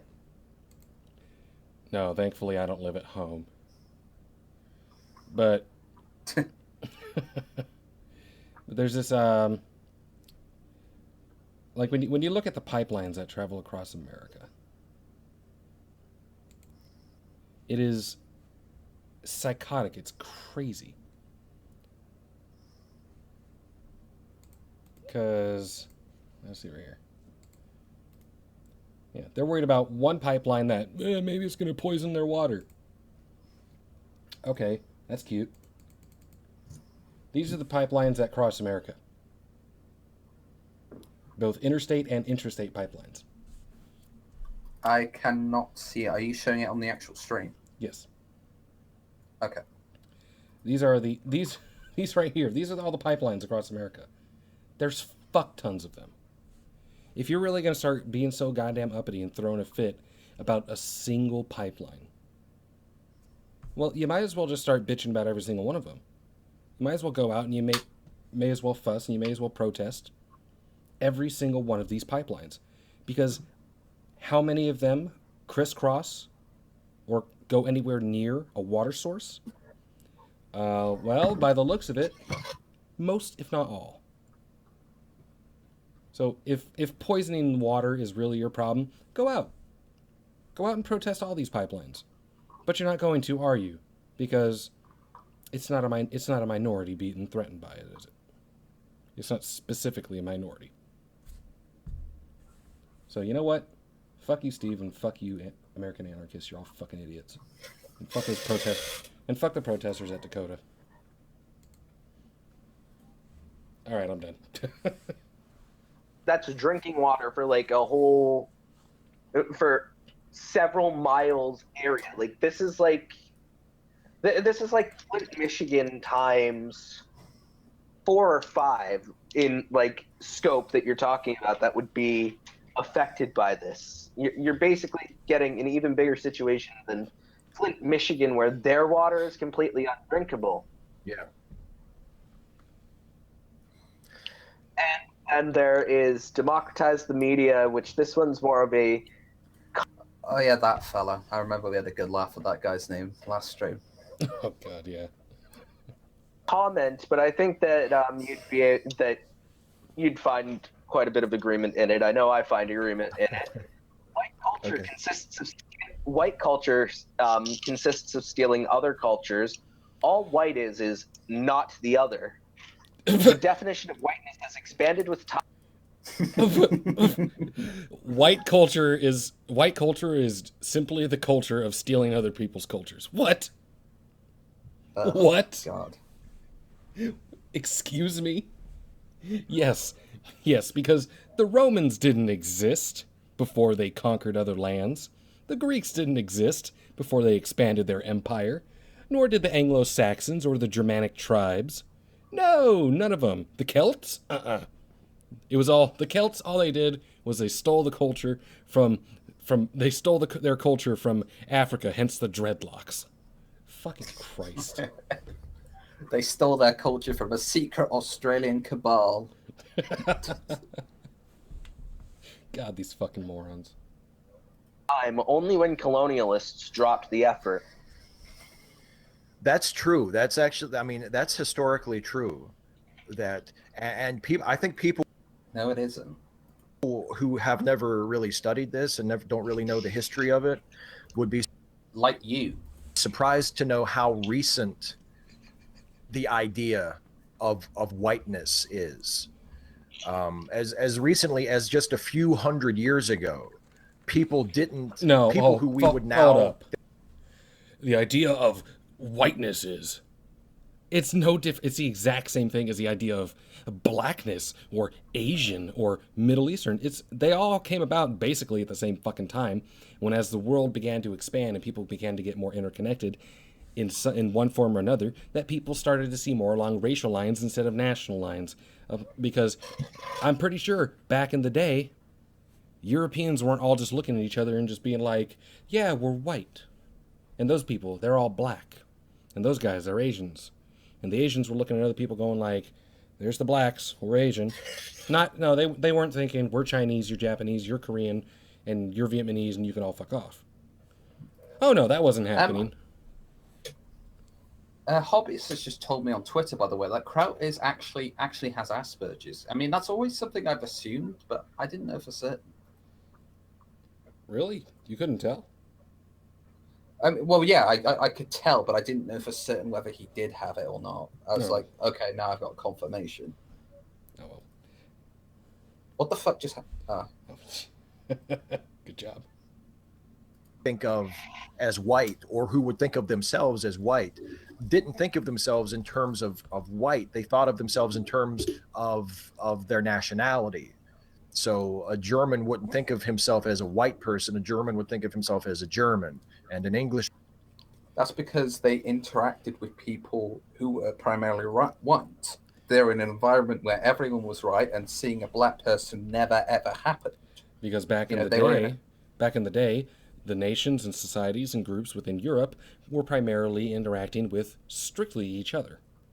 It was only once they were able to expand beyond the borders of Europe and go to places like the Middle East and go to places like Africa and go to places like Asia that they could start to make racial could start to differentiate based on race. And it's the same as in Asia. They saw themselves as, I'm Chinese or Japanese, or I'm Korean, or I'm Mongolian or Vietnamese or something like that. Same thing as the Middle East. I'm Persian, I'm Sumerian, I'm Egyptian or whatever. It was the same thing everywhere. It was when the world began to become more interconnected and people could start expanding beyond the borders of their original home continent, and they started to exchange culture and exchange goods. That's when racial differentiation began to really take place. And it happened for every race around the same time, not just fucking white people. Man would think of himself as an Englishman. And the whole idea of whiteness came about as a definition of exclusion. That's exactly right. White people are the people who are not non-white people who are not black or brown. No shit, Sherlock. Great logic there. White people aren't black or brown or non-white. Well, no shit. And Asians aren't white, and Asians aren't black, and Asians aren't Hispanic or Middle Eastern. And guess what? Black people aren't white. Oh, hey, look. I can make the exact same argument. And the sky is blue, which means it's not green. Yeah, because that's pretty racist there. It's a matter of exclusion that the sky is blue, not green, because it doesn't want to be grass. It's so exclusionary. Or whatever color was assigned to the various other types of people in the world as they defined it. And yeah, and it's something that the definition has expanded as people have been sort of welcomed in. You know what? People who just saying 100 years. I got to be honest here. This is seeming a little fucking racist on Steve's part, where he's basically making the insinuation that it was white people who inevitably banded together and explored the world and started seeing all these different races and started just labeling people and making it a matter of exclusion, as if no other country, as if no other group of people were capable of moving beyond their borders and seeing people who didn't look like them and began to label them and differentiate, as if these people were just so shitty and incapable that they couldn't get beyond their own country. That's a little fucking racist. Are you saying that white people are just inherently better because they could expand beyond their continental borders? Is that what you're saying, Steve? Because it fucking sounds like it. Sorry. Years ago, I'd be mostly non-white because the majority of my DNA comes from Ireland and Italy. Like I'm Sicilian and Irish. I wouldn't have been considered white 100 years ago. Yeah, I would have been considered. But you're considered white now, so you have that white privilege, as you call it. It's like, what is stopping him from still being considered Italian or Sicilian or whatever the fuck? I may be white just kind of as a generalization. Well, who fucking cares if he's Italian or Sicilian or Irish or because whatever? in the modern context, it doesn't nationality. It doesn't matter until you leave your fucking borders. It doesn't matter. And it also, and even then, it's not really that important. And it doesn't fucking matter about your race either. It just does not fucking matter. Yeah, race is primarily just nationality. I think matters a little bit more, but it's really not that meaningful. Yeah, nationality matters a little bit more because race is just primarily a differentiation based upon continental norms. Europeans were primarily white. Africans were primarily black. Middle Easterns were primarily brown. Asians were primarily some other off-brown color or whatever it is. It really just all kind of depends. There's just generalizations based on, continental norms. Like, yeah, I'm technically white, but I'm also technically German and Italian and Scots-Irish and Russian. I'm also part Native American. Where's my oppression points? I'm part Normandy. Yay, I'm oppressed.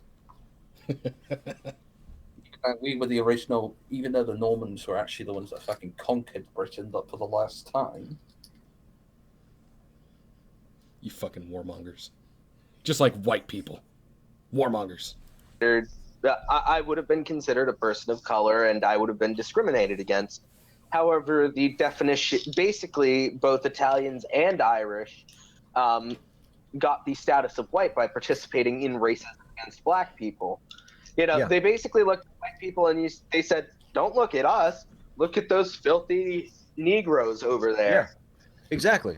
This is just fucking tiring. I just want to get to the part where Jeff Holiday gets in, This is just... It's the long, tiresome road. It really is. I think I'm only going to stop it if there's anything particularly retarded said now. It's really just basic sociology. It's in-group and out-group. And when people like Italians or Germans or the Irish who had been considered part of the out-group relative to white people were accepted as part of the in-group because they said, well, at least we're not black people, or at least we're not Mexicans, or at least we're not Chinese, or whatever the even more reviled immigrant or ethnic group was, then people started to say, oh, you know what, they're on our team. And see, that's kind of the point of a modern diverse society, Steve, like our own, and like what's happening in Europe. You know, the kind of diverse societies you don't see in other parts of the world. Is that if you want to break this down to an in-group, out-group sociological matter, it's because our countries and our societies are becoming so diverse that we are initiating people into the in-group, to where everybody's in the in-group. Everybody, regardless of your ideology, regardless of your skin color, regardless of your ethnic background. Why do you think the most diverse societies on the planet are Western nations, are Western societies? Because I'm pretty sure if I go to China, I'm probably going to be like one of maybe 100 fucking white people there, and I'd be lucky if I see an African. How fucking hard is that to understand? Christ. If they really want to bitch about this sociological in-group, out-group dichotomy crap, then you know what? Don't be bitching about white people, because white people have the most diverse fucking societies there is, as it currently stands. You want to bitch to somebody about creating an in-group, out-group, particularly along racial lines, if not simply national ones.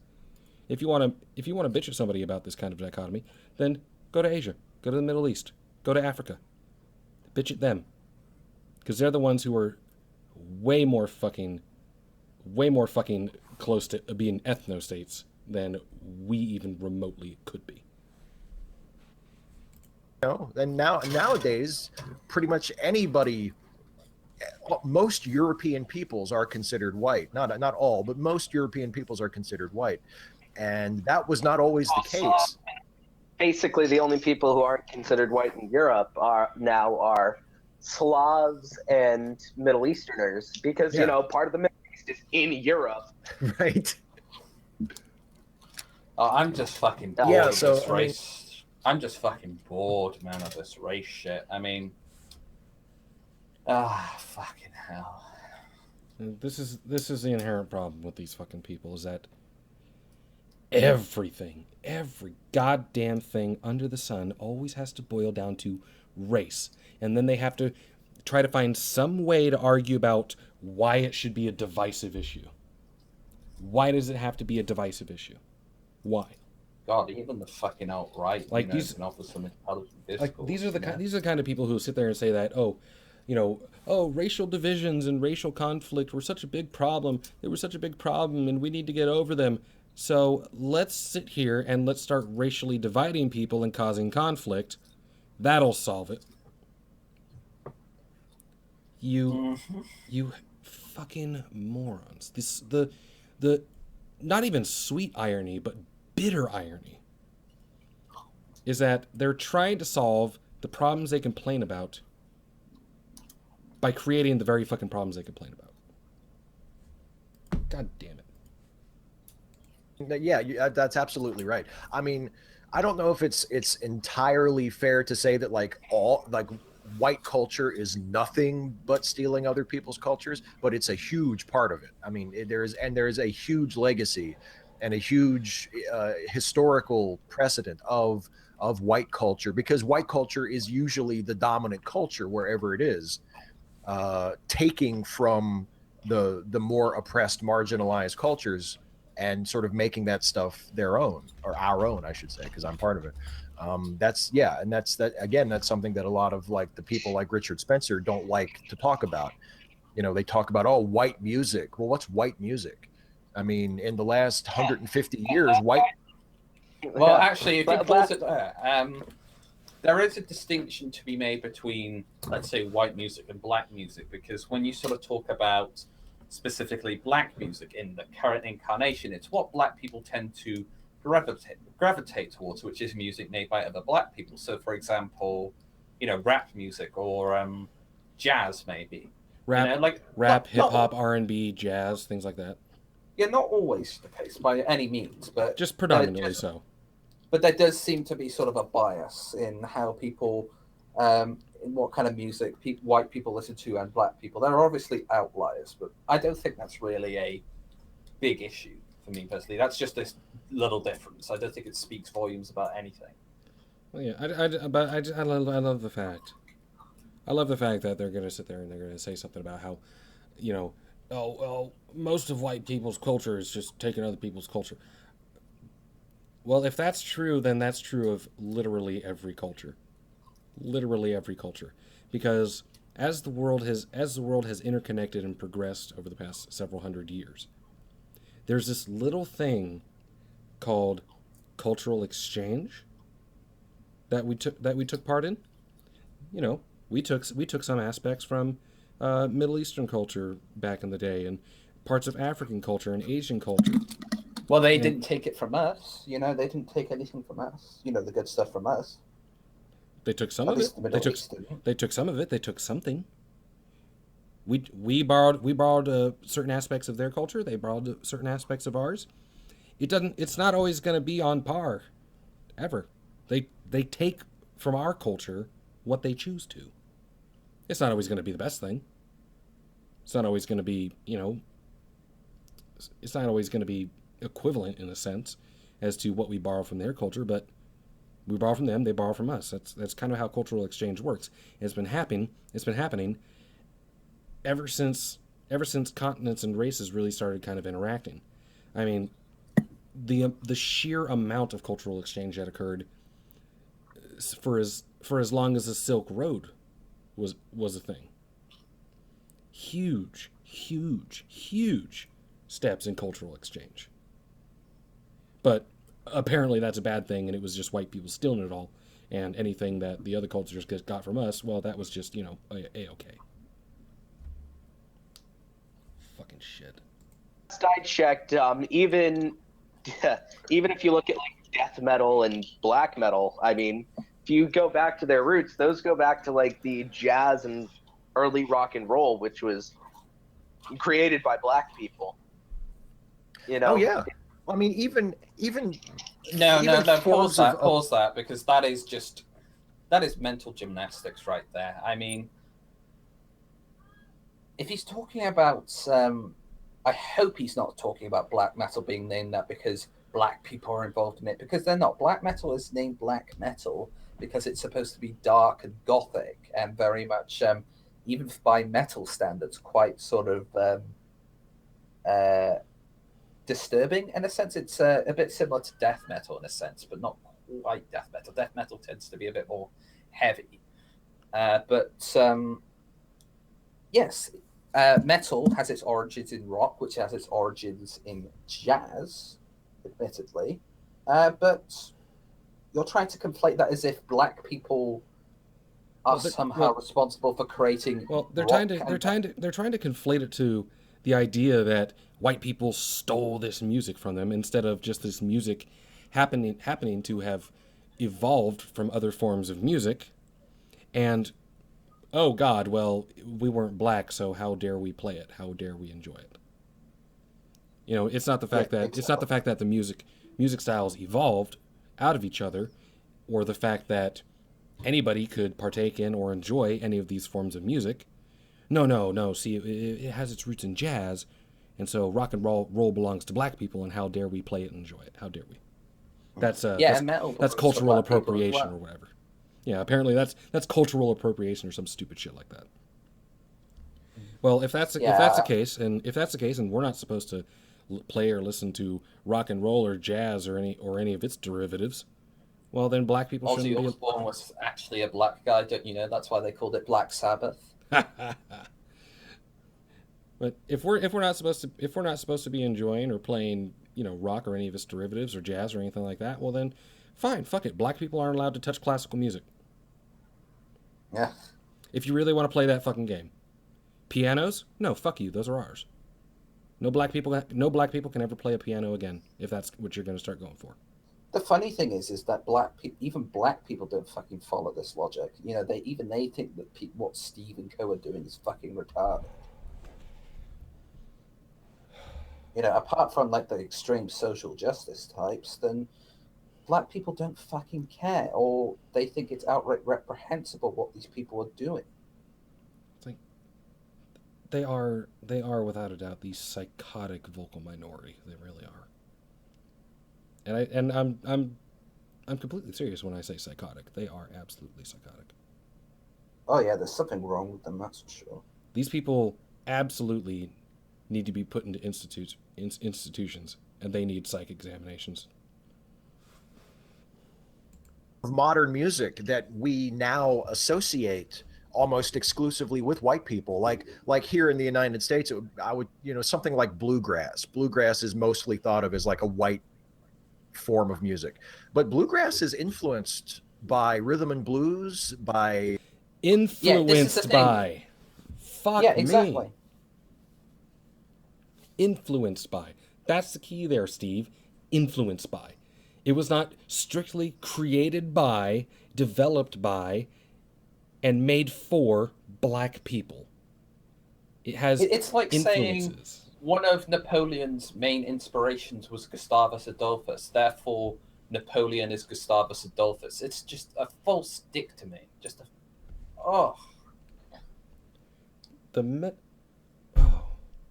I've seen a lot of streams that Steve's on, and I've seen some pretty impressive mental gymnastics, but this one I think almost takes the fucking cake. Well, what does take the cake?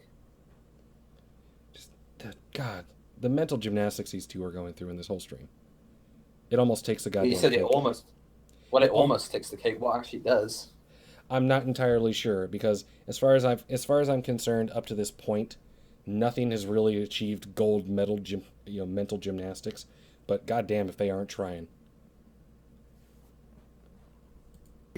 By folk music, by jazz to a certain extent, and there's by the blues, and those are all forms of music that are overwhelmingly the product of black performers and black writers and black musicians.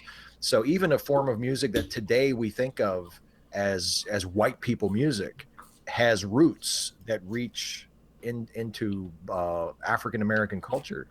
And I would say that's the same of almost any popular form of music today.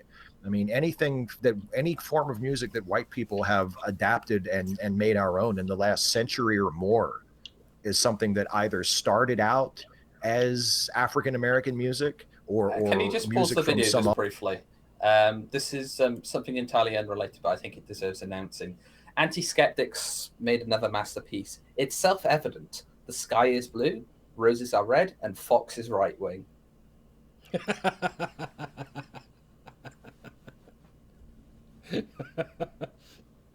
Well, by that logic, it's self-evident that anti-skeptic is a pedophile. Yep. I do got to say, though, here in chat, Maker or Mocker 66, defecating is cultural appropriation. We were the first to do it. Well, if you really want to run that logic, well, yeah, technically speaking, Africans were the first ones to defecate. So how dare white people defecate as well? How dare they? We should not be allowed to shit. God damn it. other non-white culture, or was at least very, very strongly influenced by that. Yeah.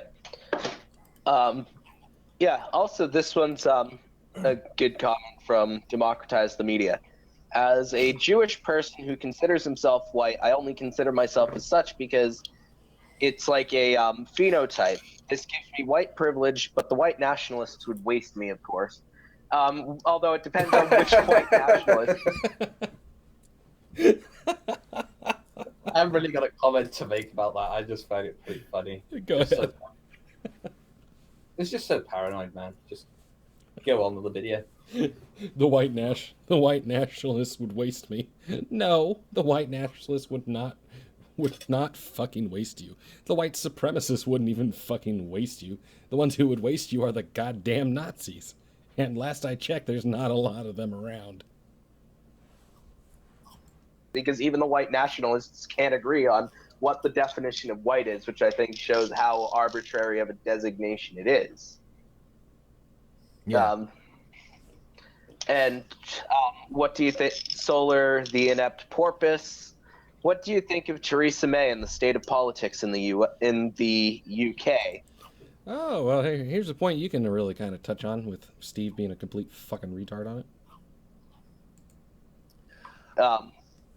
I think Go ahead. I don't know whether Theresa May. I don't know whether the election has come up already, but It's on Thursday.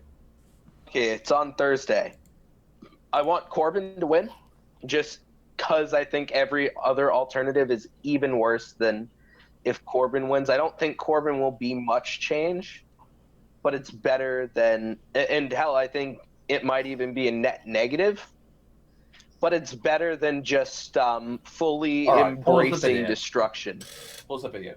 This guy is implying that Corbyn, this guy, considering that he is a American anarchist and an anarcho-communist, basically as far to the left as you can possibly get, Basically. he thinks Corbyn will be a net negative. Let that sink in. Corbyn, perhaps the most left-wing person in mainstream politics right now, is not good enough for him. Is a net negative to him. Just It does speak. this is why we don't take this guy's opinion seriously. It does speak volumes, honestly, when so many far left people are disappointed at the fact that Corbyn is not far left enough. Who the fuck would these people vote for?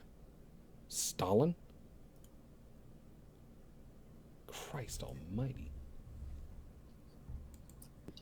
Yeah. You know, it brings a slow destruction that can possibly be stopped, as opposed to going for a destruction. But I would say for anarchists in the UK that like their best bet would be to still put direct action ahead of voting, put it ahead of any ballot. That was kind of the position I took with the American election, is that you don't really need to vote if you're not morally inclined to vote on this, but All you right, need pause to the make video. your voice Pause the heard video. in some way. If you're not wanting to vote, you have no fucking right to complain about who wins the election. You know, if you're not going out there and putting your cross in the box somehow, or even just going out and spoiling your fucking ballots, you do not have the right to then complain about who gets elected because you are not participating in the democratic process.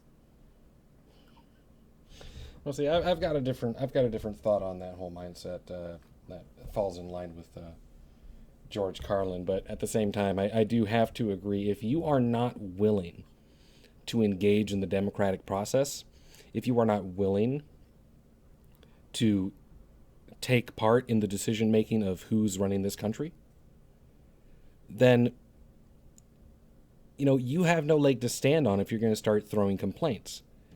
Because I can understand it if you're a voter and your guy doesn't win, then yeah, sure, you can fucking complain.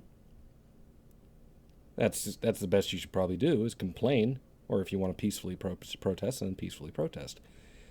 But if you don't even vote, if you don't even give yourself a say when you know you have the ability to have a say, you have the right to have a say, and you just disregard it because, hey, fuck it, why vote when you can run amok through the streets? You aren't partaking in a democracy.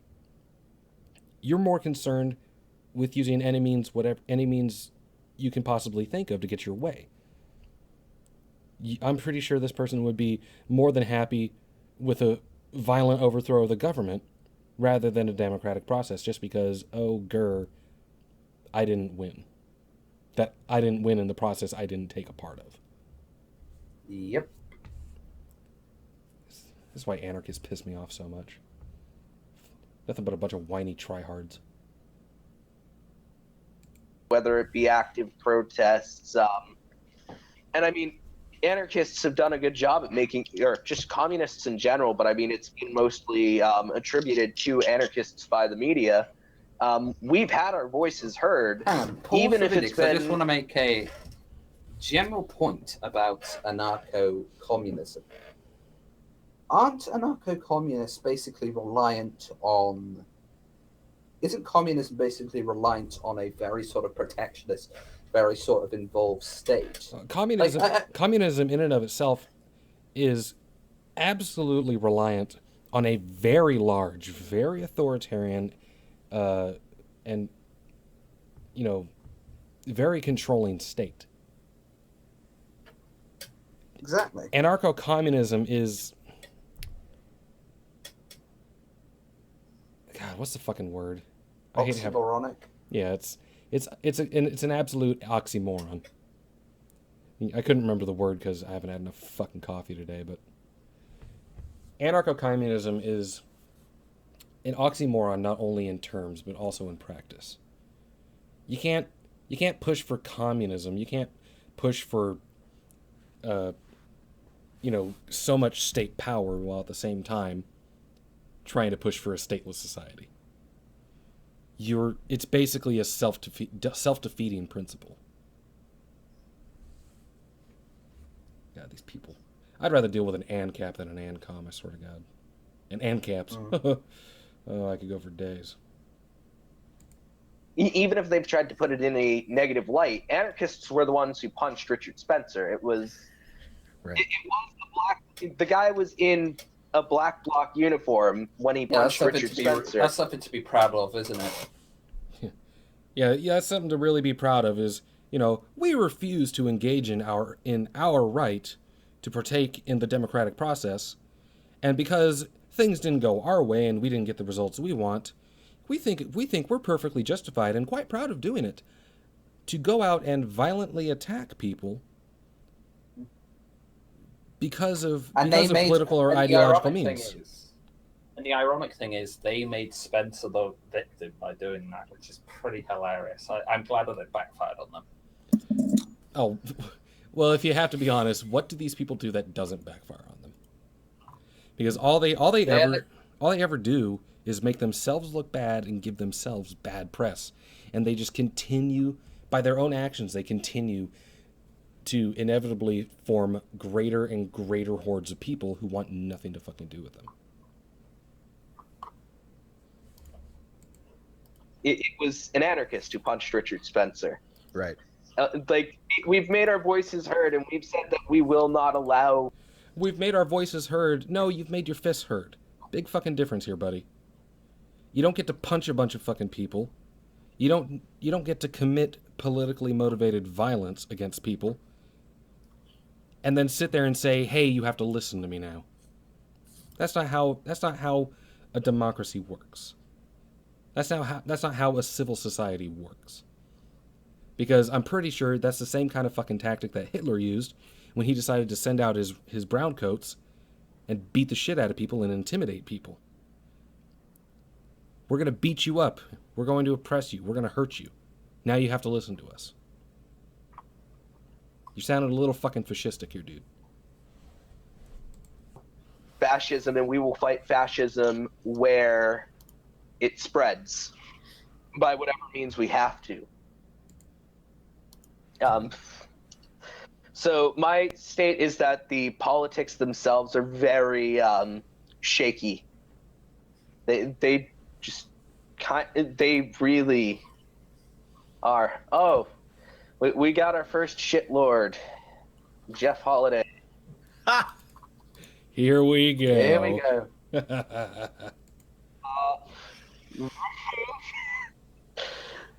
go. Block. Okay, now quick. Jeff Holiday is blocked. He can still see the chat, so I mean, I'd like to see him send his shitlord army here. So, democratize the media. Oh, just he's know that asking you have for it. Oh, see, that's the thing I love about this, is that they were making such a goddamn fuss through like the second half of this stream about all the shitlords and the Kekistanis who were showing up and everything. Well, sorry, bitch, but I literally just heard you ask for it. You'd love to see it, and god damn it if Jeff didn't deliver. Indeed. modding privileges, so if you want to have some fun, you can also join in on kicking these people out, on banning them. But as for the UK election, I've actually had a little bit of anxiety about it. I'm surprised at how invested I am in it, and I think it's. Why would you have anxiety about it? Like, I as an American have had some anxiety about the UK election because of if the Conservatives retain any kind of power, or if Theresa May wins, then quite literally the end of the world, and all the minorities in England are going to be murdered. So, oh my God. Yeah, I could at least understand where a few leftists were coming from with Le Pen, and I personally didn't think it would be the absolute end of the world if Le Pen won, but Jesus fucking Christ, Theresa May is nothing like Le Pen. This just kind of further goes to show you that like we talked about in the last stream, that Steve Shives, outside of his cozy little insulated bubble, he doesn't really grasp jack shit. I mean, God, I at least pay attention to international politics and what's going on with them. I bet he's just the kind of person who's like, so I heard the Conservatives might win. Oh God, Conservatives are evil. Oh, blah, blah, blah, blah, blah, my heart attack. Well, at least he knows wrestling. Yeah, at least he knows wrestling, and he watches Japanese wrestling, and he enjoys luchadors. There you go. Because I'm sort of living vicariously through the UK election at this point, because fucking hell. I remember oh my Jesus Christ. What is this, a fucking Tool song? Oh, Steve. Oh. The melodrama is fucking real. Living vicariously through the UK election. Jesus Christ. Well, of course he is, because of course he's living vicariously through the UK election, because it turns out Trump wasn't the great evil gay killing dictator that he and all his friends thought he was. So now that that's kind of out the window, now he's got to look to some other fucking country like Britain, and he's got to be like, if shit goes awry there, if the Conservatives win, then Jesus, it's just going to be like, it's going to be like the Trump I thought was going to happen all over again. I think there's one image that basically summarizes, one line from a movie that basically summarizes Steve Shives, and it's a favorite of mine, Buzz Lightyear to Woody. You are a sad, strange little man, and you have my pity. That is what I would say to Steve. If I could say one thing to him. You know what? I've got to be our baby. Oh God, that's a good line to say to Steve Shives, but I think I could probably come up with one better, and that would be what Woody says to Buzz just before that. You are a toy. You're not some space ranger. Oh, you're an action figure. You are a child's plaything. That's what I would say to Shives. I mean, admittedly, I'd alter some of the words around because it doesn't really fit in full context, but I'd keep the toy part. I'd still call him a fucking toy. If not a toy, then I'd call him a tool. This poor fucking goober. I feel so bad for Steve. I really do. I genuinely pity Steve, and that's coming from somebody who couldn't be bothered to pity a dying cat on the side of the road. My God. When Trump disappoints both the left and the right, Keck. No, I do not have Toy Story memorized. Just most of it. What was your one better than my line? The one you did the Buzz line. I would have gone with I would have gone with the line that Woody had just prior to when Buzz said that. You are a toy. No, you're not a real space ranger, John. You're an action figure. You are a child's plaything.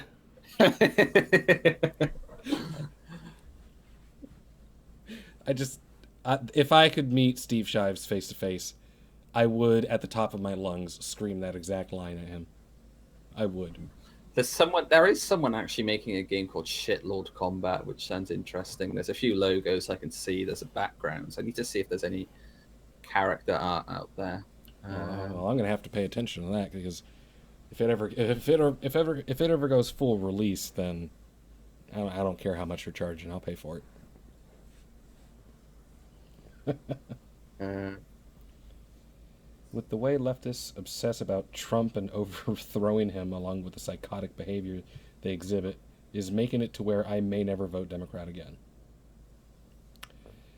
Don't blame you. And if I was a fucking American, I would actually support the Democrats if I was American. But yeah, I don't fucking blame you. Well, Don, I got to be honest. At the current rate that the Democratic Party is going, that's completely understandable, because I voted Obama both times, but it was after he got into his second term, and shit started to kind of go awry, and the DNC and the Democratic Party just started to go down this really, really kind of generally dark and dangerous road. That I can't support them until the Democratic Party and the DNC are completely reformed. I can't support them. Now, understandably, I'm not saying that I would support the Republicans. I'm just saying I couldn't support the DNC. Like, I didn't support Trump. Everyone thinks I supported Trump just because I didn't vote for Hillary. Truth is, I just didn't vote. And the only reason I didn't vote is because of some mix-up bullcrap here in South Carolina where I didn't have my ID, so I couldn't vote. I couldn't vote anyway without my ID. Do you want to call it a stream here? And we'll come back to this. It'll probably end up being like a 5-part series, but it probably will be. But I do got to appreciate hearing the chat Insanity Rises about what I'd yell at Steve. You have to yell it at him in your fursuit. I really do. If I have to borrow a fursuit to yell that at Steve, I would do it. Just because I know that Steve would not fucking recognize me, so he couldn't just walk away immediately. Anyway, I have got to head now. Completely understandable. So, thanks for joining us, everybody. We think we're going to call it here. It's been a little over 2 hours. We've gotten another 25 minutes or so, 25 and a half minutes into the stream of Steve. So, we're going to continue on in part 3 some other time in the future. It's been great having y'all. Thank you very so much for liking this video. If you haven't already, go ahead and like it and be sure to subscribe to my channel. I'd say also go over to Fox from the West, his channel, like his videos, subscribe to his channel, follow him on Twitter at Fox from the West, follow me at The Wolf's Word. I hope you've all had a good time and enjoyed some of our commentary, and I want to thank you, Fox, for joining me and helping participate in this cancer. Helping bring the audiences in. The big draw here, boys. Oh yeah, you're the big man on campus. So I want to thank you. I want to thank you for your participation. It's been great, man. Yeah, no problem. I look forward to seeing you next time. Again. Absolutely.